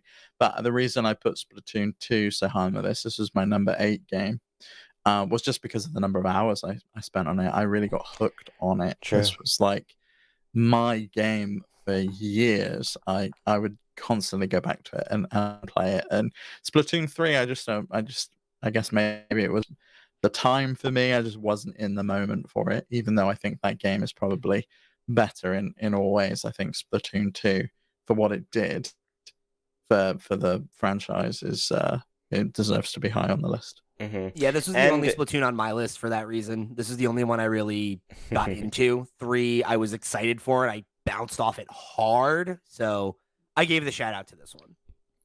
Octo expansion as well. Like Splatoon story mode was always weak up until they introduced Octo expansion.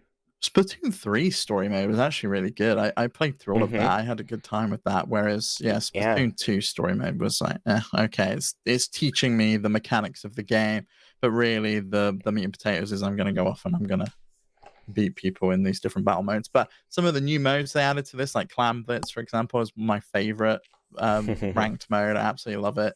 I have a fond memories of Splatoon 2. Number 15, Animal Crossing New Leaf. Nice. Excellent. This is the first Animal Crossing on the list, right? Yeah. I think so. Makes sense. I always tell people Animal Crossing New Leaf, I think, was like really mastered what Animal Crossing has been for a long time. 1000%. Yeah. And I think this game, it was very special to a lot of people. I think a lot of people really loved this game, loved the characters, loved the town, and slowly like building it up over time. The mini games that you had when you'd go to Tortimer Island and that sort of thing was super great. And yeah, I think a lot of stuff really came together with this game. A lot of like what Animal Crossing had been up until that point. And yeah, this one's real special for me, for sure. Yeah, this one feels like a penultimate like Animal Crossing game of like everything everything you said. Like you could collect so much. There was so much to do. I love this game so much. And having Plus, control as the mayor too, like just Yeah. putting stuff around the town. It was limited compared to like, you know, what we have now, but like just having that as a feature and such a big thing that people can do. And Yeah. looking at this cover, the town tree, how that grew over time. Yeah. It was great. Really Well, and, like, nostalgic. the introduction of Amiibo as well, like in the Welcome Amiibo edition, like that was really, really cool. Being able to have these cards that we could just scan in and do all sorts of cool things with. It was really nice. I mean, that was a huge obsession for me. I have every Amiibo card at this point. So yeah, I'm all about it. Yeah, I really like this game. This was kind of the game that got me back into Animal Crossing. I loved the original, and City Folk I thought was, you know, honestly, I have no concept of how good or bad City Folk is as a game because of how much I hate the controls. Like you needed to hold the Wiimote and point and click, and it's like I cannot play this game this way. Like it's exhausting, you know? Wild World was really cool, and I remember being very into that, but this game was like, what a step up, right? Like it felt like the first really meaningful innovation in Animal Crossing, and you can see the DNA of this game and how that translated to what New Horizons became for sure. So like I didn't get as into this game as I did New Horizons, but I had a really good time with this game and a really fun relationship with it. It was like a game I would bring to work with me, and I would like go sit near the water on my lunch break and like, you know, enjoy the sun and like chill out. And it just it definitely brought that feeling back for me of like what I loved so much about the original, but with so much more to do. So it was way easier to play for longer and not have that like, well, I've spent my 30 minutes in Animal Crossing, time to go do something else, you know? Yeah. Love that about it. Real elevation of the formula. Number 14, Mario Party Superstars. Yeah. Great game. Online multiplayer. Exactly. Not the first one to have it, because we finally got a Super Mario Party. Right.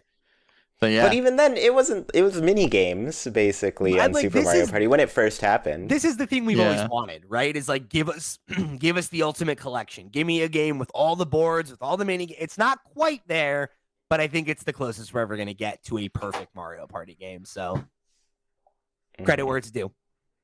We got to play this again sometime. It's been too long. We should do a stream.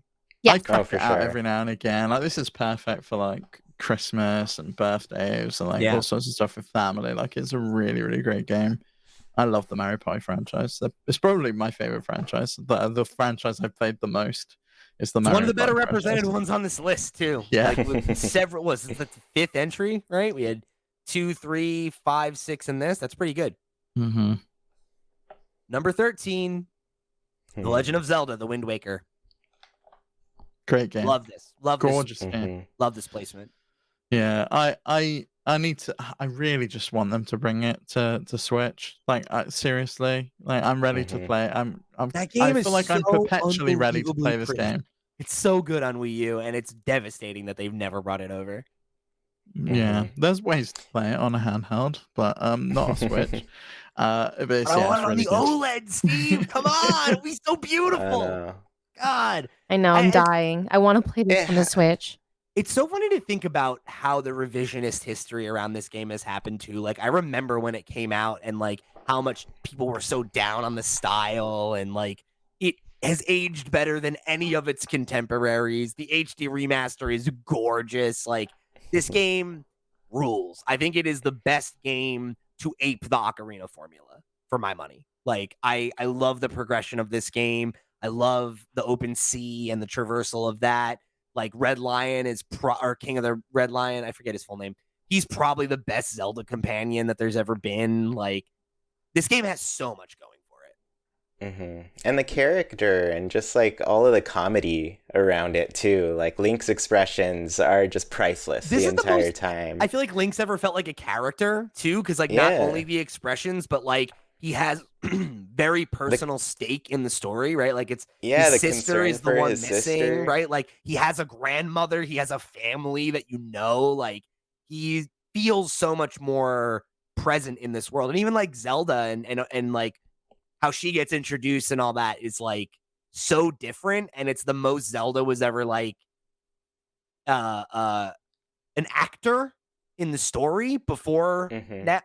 Obviously now it's even more, but yeah, like I don't know. That game just has so much going for it. It truly rules. Mhm. Number 12, Legend of Zelda: Link's Awakening. I am so pleased that this game got so high on this list. Very, very happy to have Steve vote as highly as he did on this one as well. So this game actually reminds me, there are 2 fun facts I wanted to share. There are 2 games that people ranked at equal level.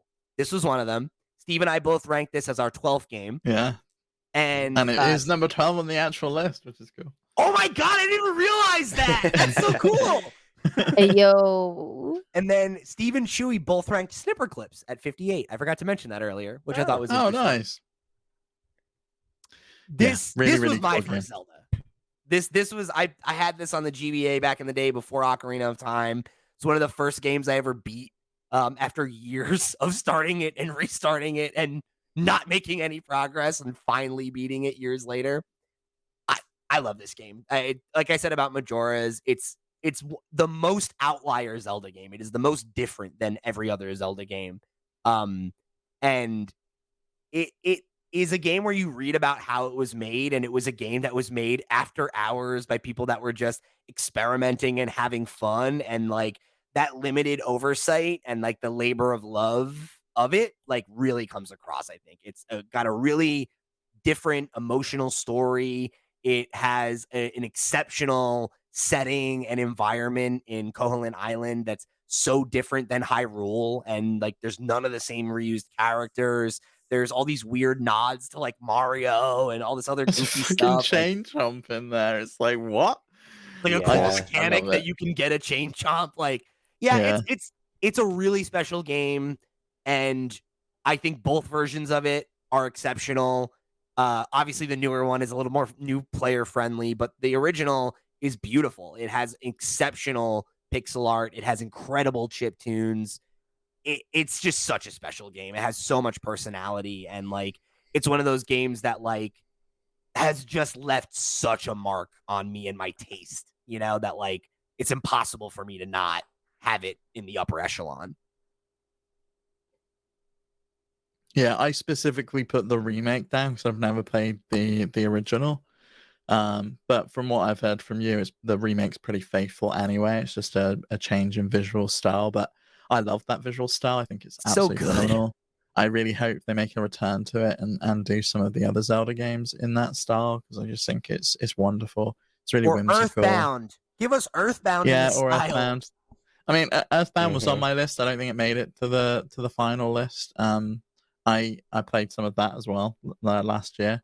Weird game, really weird game. I don't know how well that would translate without some serious changes to gameplay. But Link's Awakening really translated well. I did need you to guide me through some of the temples. That was one of my favorite streams when you were like, I want to finish this game. You want to coach me through the last dungeon? I was like, absolutely, let's go. Stupid ball thing. Oh my God, it was so annoying. But we did it, and I got through it, and I was so glad I did, because it was wonderful, and to see like the end of the story and what it was all about. It was really great. It was so funny too, because I remember coming into it and being like, I can walk you through this without a guide. I'm pretty sure I remember it, and you were like already in the middle of it, and I was like, oh no, you've already moved stuff around. I have no idea where you are in the process. Like, all right, let's try it. Let's we'll find a guide. But yeah, it was so much fun. That was a great time.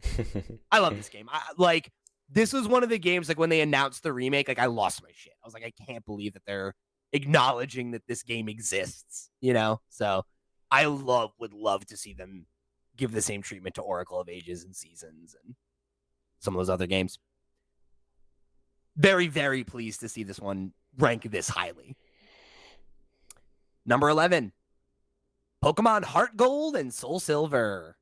Very pleased to see this high. I think this is probably, if you asked me what is the best Pokemon game removed from any, like just objectively, I feel like this is the one, Get all the benefits of the updates to Gen 4 in what I think is the best region that we ever got. How can you complain? I use my Pokewalker to this day. Nice. I love that. Do you have a Pokemon in it? Togepi. Oh. But apparently it only goes up a level when you put it back in, and they're limited to grow one level. So this Togepi's got like 5 million experience points, and it's just going to grow to like level 7, I think. It's incredible. All right, number 10, Super Smash Brothers Ultimate. Love this for a number 10. Love this for a number 10. Yeah. What, like, I don't know what else you can say about this game, right? Like, aside from the fact that it is truly the ultimate iteration of Smash Brothers. Like, Sakurai left it all on the court on this one, and this game is basically perfect. I love this game. It was the first Smash where I took it seriously and decided to like abandon button mashing forever and actually learn how the game works. It really is like so interesting. Like there's just something for everybody. Like if you want to play it at a competitive level, there's so much to take in and learn. But if you also want to play casually, like it also scratches that itch. And then like who can forget the hype of like the DLC characters? Like that was such a good period of time in Nintendo lore. That original Direct where they were like, everyone's here. No, we mean everyone. And I was screaming at the top of my lungs, just like, what? They're bringing back young Link. They're bringing, it's like, it was crazy. Yes. That was such a hype Direct. That's one of the best Directs ever, We also got one of the worst directs ever after that. It was like, here's the menus, and here's what the menus are. He would love Sakurai can show me as many menus as he wants. Gave us his blood. His hands don't even work anymore, Steve. Leave him alone. Look at these menus. I made these menus. You will look at them. He's a master though, and like his YouTube channel now is just phenomenal. Like the absolute knowledge that man has and is willing to share with everyone is just phenomenal. I watch every one of them. They're so interesting, and like it's so cool that he's out here like just giving away his wealth of knowledge for free and being like, I want to inspire the next era of game he's like, I'm not doing one of these Smash games again. If someone else wants to, they can watch these YouTube videos and they can pick it up. He can't. If he makes another one again, I'm gonna be very afraid. I like really need him to move on, and I know he can't, but he needs to. He needs to walk away. It's time to hang up the cape, buddy. But yeah, I mean, perfect game. Great, amazing franchise. Perfect game. Number 9. Metroid Dread.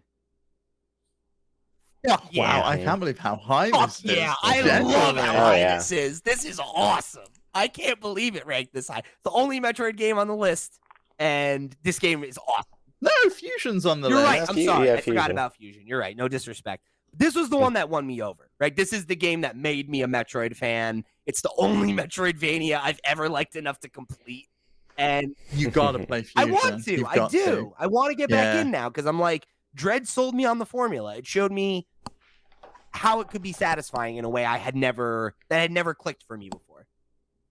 Amazing on the OLED. Dread made it high on my list too, and just like the way this game just like makes you feel so weak, but then strong, but then weak again. Like just time after time, you hit a new wall and you're just like, I don't know if I'm ever going to beat this. And then you figure it out and you do it and you're like, man, I'm unstoppable.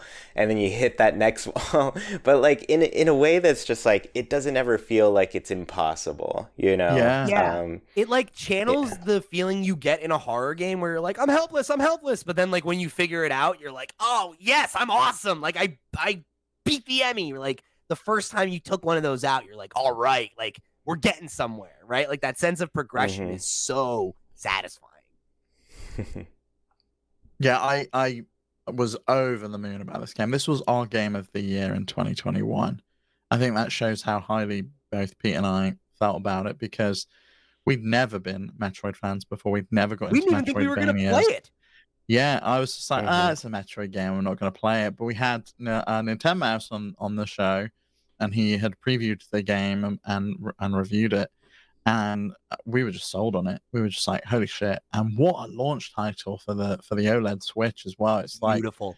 Really showed off that screen and exactly just like the game I needed at that moment. I sat through. This was one of the rare games where, and anyone that listens to the show knows I never do this, and I just played through it in one weekend. Did nothing else. I just played Metroid Dread all the way through, and I could not stop until I'd finished it.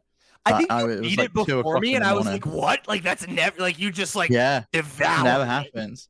I was hooked on it, absolutely hooked. I love this game. It's one of my favorite games. Very pleased to see it in the top 10. That kicks ass. Can't wait for another one. Number 8, Fire Emblem 3 Houses. Let's fucking go. Love this. This is my first Fire Emblem. This is one of my favorite JRPGs of all time. I love tactical RPGs. Fire Emblem is a series I have wanted to get into since Awakening. I've had friends like pushing me to get into it for years, and I just never took the plunge. I remember going into this game expecting it to be kind of what I had with Xenoblade, where I get in and I like it and I play maybe 20 hours and then I'm like, I feel like I've seen what this game has to offer and I kind of move on. And within the first 45 minutes of this game, I was deeply entrenched. And yeah, this is one of my favorite games on the Switch. It's one of my favorite games of all time. It's a game I've only played once and it looms in my memory still. I constantly think about going back and doing another run through and picking another house and everything. But you never played the DLC on it? No, because I only played it once. By the time I was done, the DLC hadn't been out yet. And it's like, I think about going back, but it's one of those games where like I treasure that playthrough and I'm so attached to the group I picked and the choices I made that it's like, I'll get back to it one day, but I'm not in a rush because it was so perfect. And I still remember that experience clear as a bell, you know? And it's also like, I spent 110 hours on the single run I did, so... That was the funniest thing to me, Chuy, is like that was early in our friendship, and I remember you being like, "Oh, I'm 90 hours in, and you hadn't gotten to the time skip yet," and I was like, "How? How have you played this much, and you're not even in half the end of the game yet?" Like, I was like, "You're telling me the time skips? What?" Yeah, you were just like, "What? Yeah, like that? What?" Yeah, no, I spend way too long on Fire Emblem. But yeah, this game, I think it really benefited from its like predecessor doing kind of a poor job with like handling 3 different storylines. You know, like they had a run with it with Fates, and this one was like, you know, we didn't quite get that one as right as this. Let's get these characters more connected. Let's get them into a setting that like makes sense for this type of story. And just like the setting itself too, like the school stuff, kind of the persona aspect to it, right? I love that. They nailed it with this, where it just like had such a good effect on like how you grew your units, how you bonded with like all of the characters too. So yeah, they did a really good job with this game, and I love that I still have more to play through it. Whenever I want to go back, you know, like I have 4 different storylines that I could still do with that, right? And I've done one, so yeah. Golden Deer forever. Number 7, Kirby and the Forgotten Land. Nice. Love this. Love to see a Kirby game in the top 10. This game is amazing. We all loved this game last year. This was my first. Was that? Yeah. Oh yeah. Mm-hmm. Yes, this is one of 2 Kirby games that made my list. Yeah, this is my first Kirby game. Mine too. So yeah, At least mainline. My heart. Like I played Air Ride, but yeah, this was my first mainline Kirby. I was so excited when you 2 picked it up and like got into it right away, and I was like, "Oh yes, awesome!" Yeah. Like I love Kirby. I feel like Kirby is like, as a character, beloved, but I feel like the franchise is like it doesn't always get as much love. You're too baby though, right? Like that seemed to be where everyone was just tired of it just becoming easier and easier and easier, and I feel like this was a return back to form, because to get those 3 stars on some of the levels, it was actually really challenging. Yeah, and the final fight is also difficult. Yeah, I still have to go back and do like like a couple of them were pretty daunting. Yeah. I still have to go back and do like the crazy post-game stuff that I heard is just like really difficult. Awesome. So I never finished it. I got pretty deep into it, and then the Steam Deck came out, and then I was like, well, I'll come back to this. That's what happened with me. Yeah. Wonderful game. Very pleased to see it this high. I really am hoping that this game is kind of a new era for Kirby, where it's, you know, we have some releases that have a little bit more clout and cachet.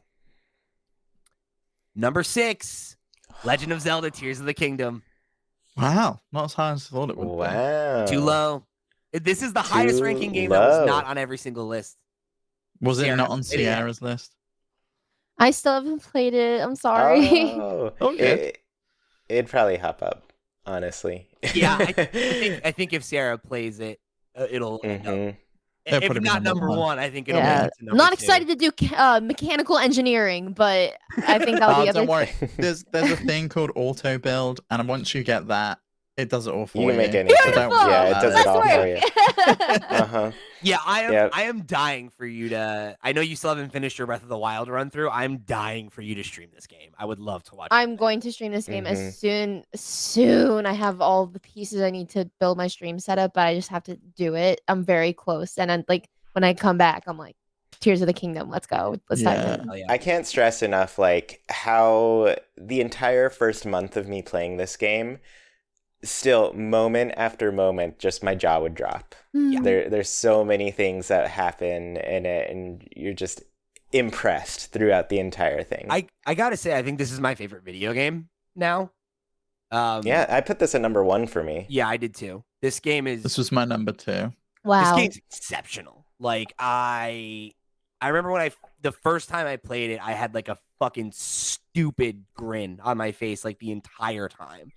And I think for the first several weeks of playing it, like every time I'd sit down and play it, I would have this moment of like, this feels like playing a video game for the first time again, and being like, holy shit, I can't believe that they pulled these things off, that I'm having these moments of discovery and like thinking I've seen everything and then realizing I've not even seen anything yet. Like having that moment again and again and again. And I played it for 120 hours and I'm still not done. And I still get that sense of magic when I sit down and play it, even 120 hours in. It's just like, I don't know. This might be it. Like, this might be the best game ever made, which is such an insane, bold, hyperbolic claim. But like, it's got the fucking sauce. Yeah. I same. I just felt like every step of the way, I was like, man, I've discovered so much, but I feel like I've not seen a single thing in this game. Talk about replayability too. Jesus. Mm-hmm. It's a never-ending game. Number 5, Mario Kart 8 Deluxe. I'm Yep. glad this is this high. It is the best kart racer I'm glad of you said all that. time. This game is so good. Yeah. Yeah, it's really, really good. This definitely Mhm. deserved like 5 in the same way that I'm like, oh, Smash at 10 feels right. This feels right at 5. I don't know if it's just recency bias. It feels like a lot of like Switch titles are the best culmination of those respective like IP or like Nintendo specific like I think you're right. franchises.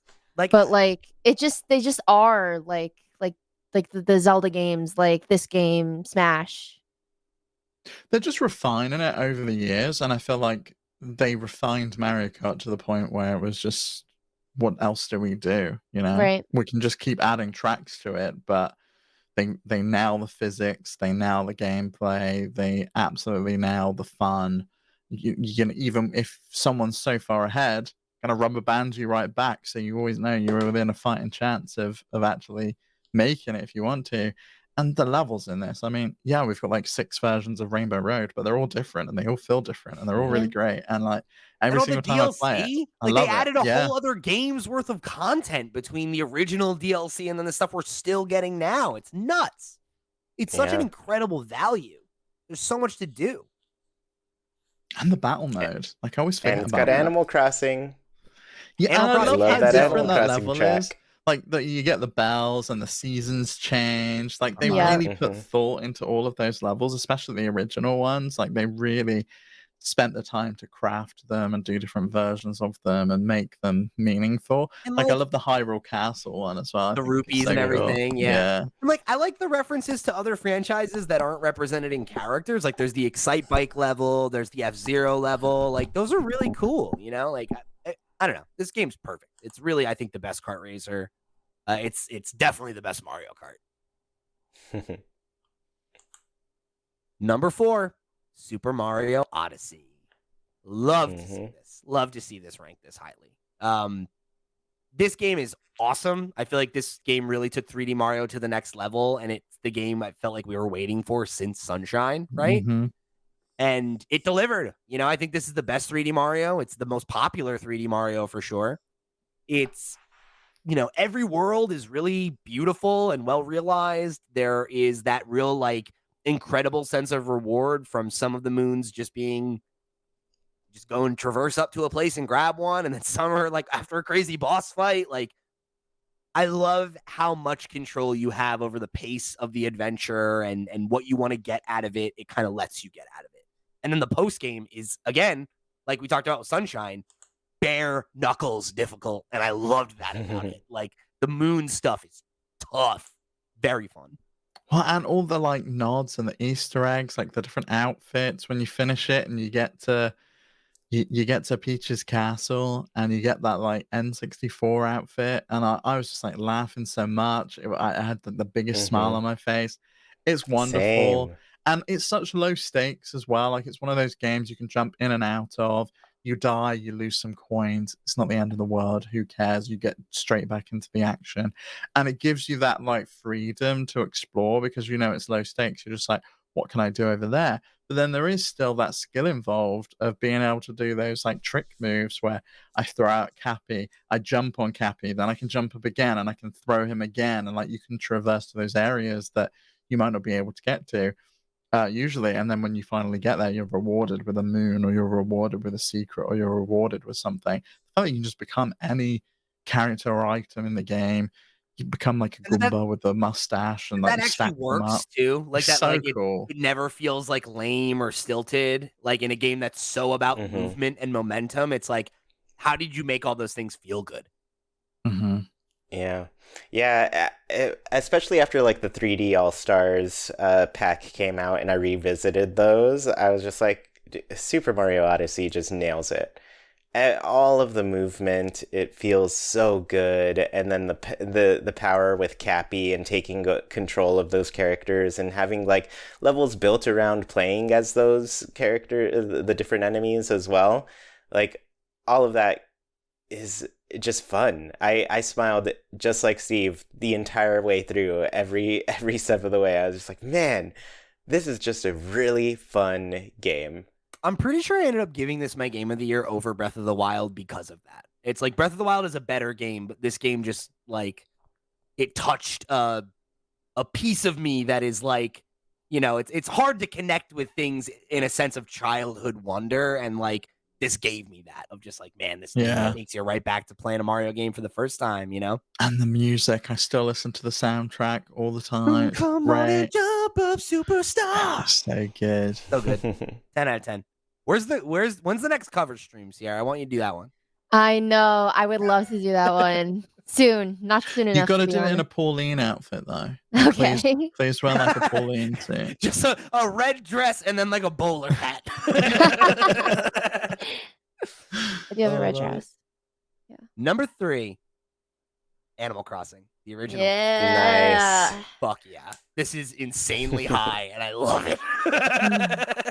It has to be though, right? You know, we got Chuy here. Of course it's going to be high.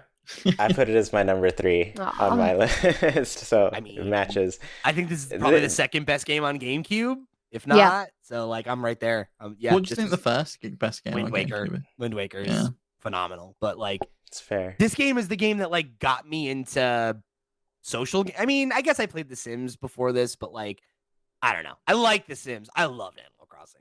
You know, there is a unique charm to this game that absolutely no one has been able to perfectly replicate. No. Absolutely no one. Not even compared to the rest of the Animal Crossing series too. Like, there's just just X factor. Something about this there's one. stuff to this game that I don't think Nintendo's ever gonna do again, because I think they really they don't want the characters to be as rude as they were in this game. Fat shame Or you. even NES stuff, like the fact that you could play like half of the Nintendo published, or almost all of the Nintendo published NES library in that game. It's like, okay, wild. You pay for the privilege of that now, right? Like, So yeah, so many things like that. And like, there's things about it, right, where it's like it's limited compared to what you would come to expect in the modern games, but the personality that it has is like so unmatched. And this game, one of my favorite games of all time, and also the source of like I have two great heartbreaks in video games. One of them is when I lost my Pokemon Silver data, which was all of my original Pokemon, right? Like from my entire childhood. Devastating. Mm-hmm. Number two is I remember I moved to the town where I like spent most of my youth and was feeling homesick and was like, I'm going to boot up Animal Crossing. And I had played it like not a week or so before moving, and my file got corrupted. And I plugged it in and had lost my village, and I sobbed. It was, and I never played it again. Like that was my village, and I worked on it so long that I remember I booted a new town, and the layout was different, and I was like, I can't do this. I can't. Like but yeah, it's a game I'll never be able to forget. All right. Here we go.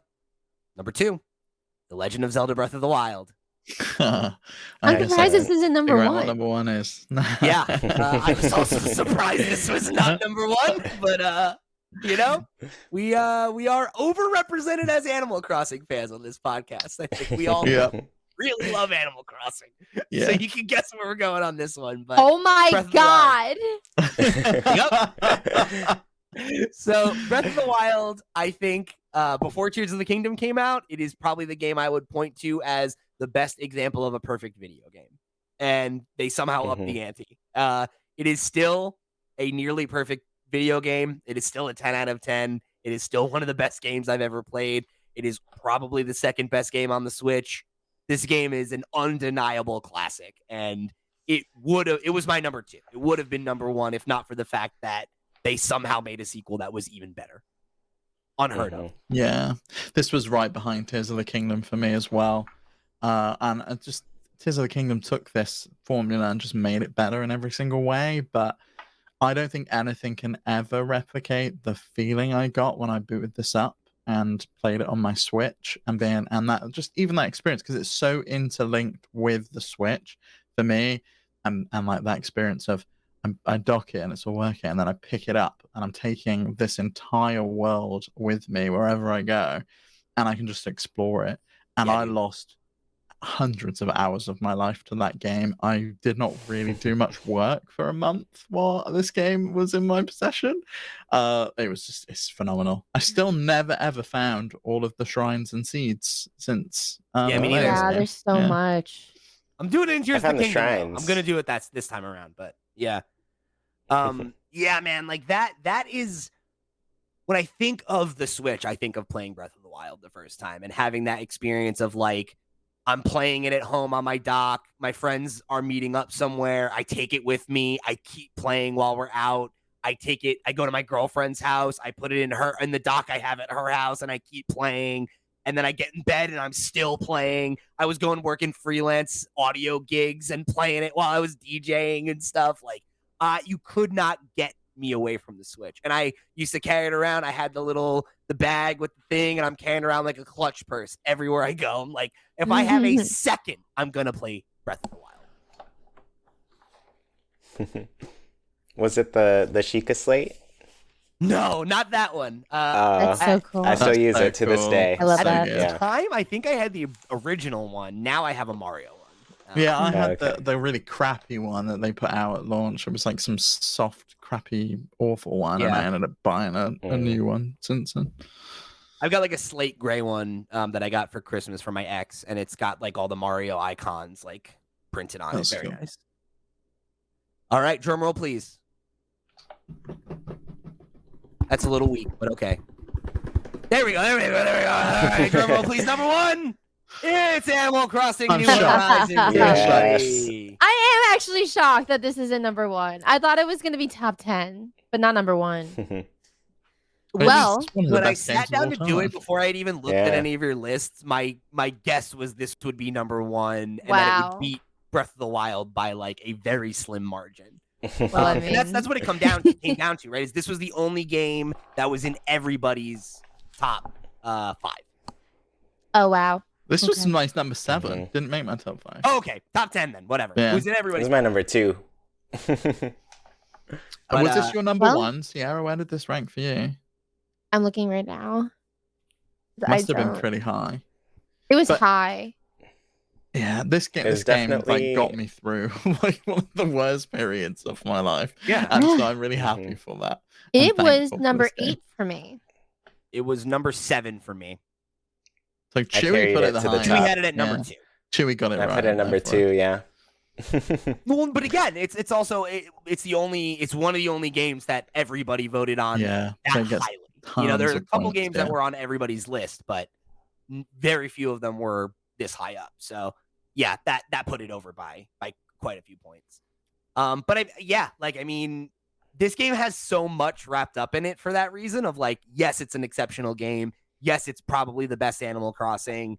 It also is a game that I think was a huge sense of comfort and release for so many of us during lockdown, but also like for this community, it was a super formative thing, right? Like our original streams, like where we built so much of the flip screen community was Steve and I hopping on every week, a couple times a week and playing Animal Crossing because we were feeling isolated and like having that ability Yeah, to like nothing else to do. connect I'll with the pop over to community. Pete's Island. Yeah. And just the experience of that first week when, you can't really do anything and you're just building everything out. And I remember getting so pissed off with the game. Like, it was like, oh, it'll be ready tomorrow. And then you come back tomorrow and it's like, we need another day. It's not quite ready yet. And I was just like, are you joking? And just like getting everything like, oh, I can now pole vault over to other areas of my island because you were initially stuck on that first section.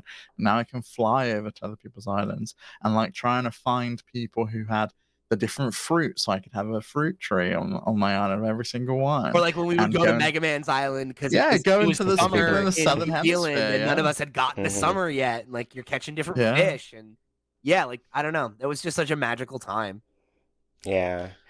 And I think it's also like this is the best-selling Switch game that's like exclusive to Switch. Like Mario Kart 8 best-selling, right? Number 1, but this being at number 2, it's sold more copies than any other Animal Crossing game combined at this point. There's tons of people who just like, even one of my coworkers, she was like, I don't really do the video game thing, but I kept seeing this stuff about Animal Crossing. And so I asked for a Switch and Animal Crossing for my like birthday or something. And that's like what got her into just games in general and having some sort of interest to that. And like, yeah, just the ability this game Animal Crossing has to like connect with people and be like this really strange thing because it's like it's a life sim. It's not like any other games around, even compared to other life sims, it's really unique with its real-time clock and everything. But just like the ability it has to draw people in and suddenly become like this important aspect to their life, this important part to their day, I don't know. I feel like it stands out as a game to me.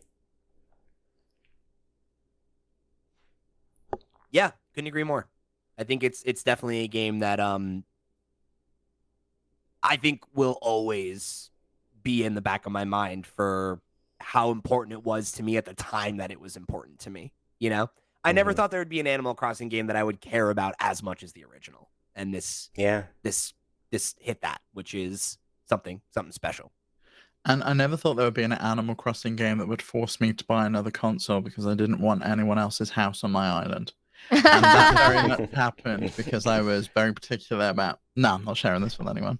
You can fuck off. This is my No, island. that's what I would do too. Because and then only one person gets to make all the decisions about where things go on the island. Nah. Mhm. Yeah, nah, not happening. I have 3 Switches because of this game. Yeah, I know several people that bought a Switch specifically to get into this game, whether because they already wanted to or because they were like, I'm stuck inside and I miss my friends. Yeah. Mhm. Most of those people still playing on their Switch now to this day, so I'm pretty psyched about that. Hell yeah. I still One of the play every best- now and then. One of the best gateway games for sure. So, we're here. Top 100 Nintendo games of all time, ranked, listed. We did it, gang. In now what is assuredly the longest episode. Oh, it's gotta be. I know. Gotta be the Uh-huh. longest one ever. Oh, Wait a wow. minute. Mama. I'm not gonna lie to you. I thought it would be a little shorter. For context, I spent upwards of 8 hours between making my own list and then taking all of yours and compiling it and making the PowerPoint. I've spent about half a day working on this podcast and then recording it. So I hope you enjoyed it. I hope it was worth the effort. I had a great time. I Had a hope great you, the time. listener, did as well. Because I swear to God, if I have to do a 200 episode, or episode 200, we'll do top 200 games. It might kill me, but I kind of want to do it anyway. I don't think I You can. could do it We're gonna run I out didn't of- even get two-parter. to 100 games in this one. Like, maybe we'll have to figure out something else. But I really want to I really want everyone to publish their lists over on Discord in the Nintendo Noise channel when this episode goes out, because some of the games on everyone's lists are just so different, and I think it'll be really interesting for people to be None able of to you have to publish a your look. list. I had to make an Excel with all of ours, so I'll just put up the Okay, Excel cool. and everybody Okay. can look Okay, at the cool, raw cool, data. cool. Sounds good. Awesome. So, thank you all. If you listen this far, you're one of the real ones, and I appreciate you. Thank you for joining us here on another episode of Nintendo Noise. Thank you for joining us for 100 incredible episodes of Nintendo Noise. A huge thank you to Steve and Chuy and Sierra for being wonderful co-hosts and for taking this insane ride together. It's been a blast. I'm very much looking forward to the next 100 episodes. And a huge, huge thank you to you, the listener, all of you, whether you've been listening since episode 1, whether you've been listening since the podcast, whether you just tuned in and this is your first one and you stuck out all 3.5 hours of this massive episode.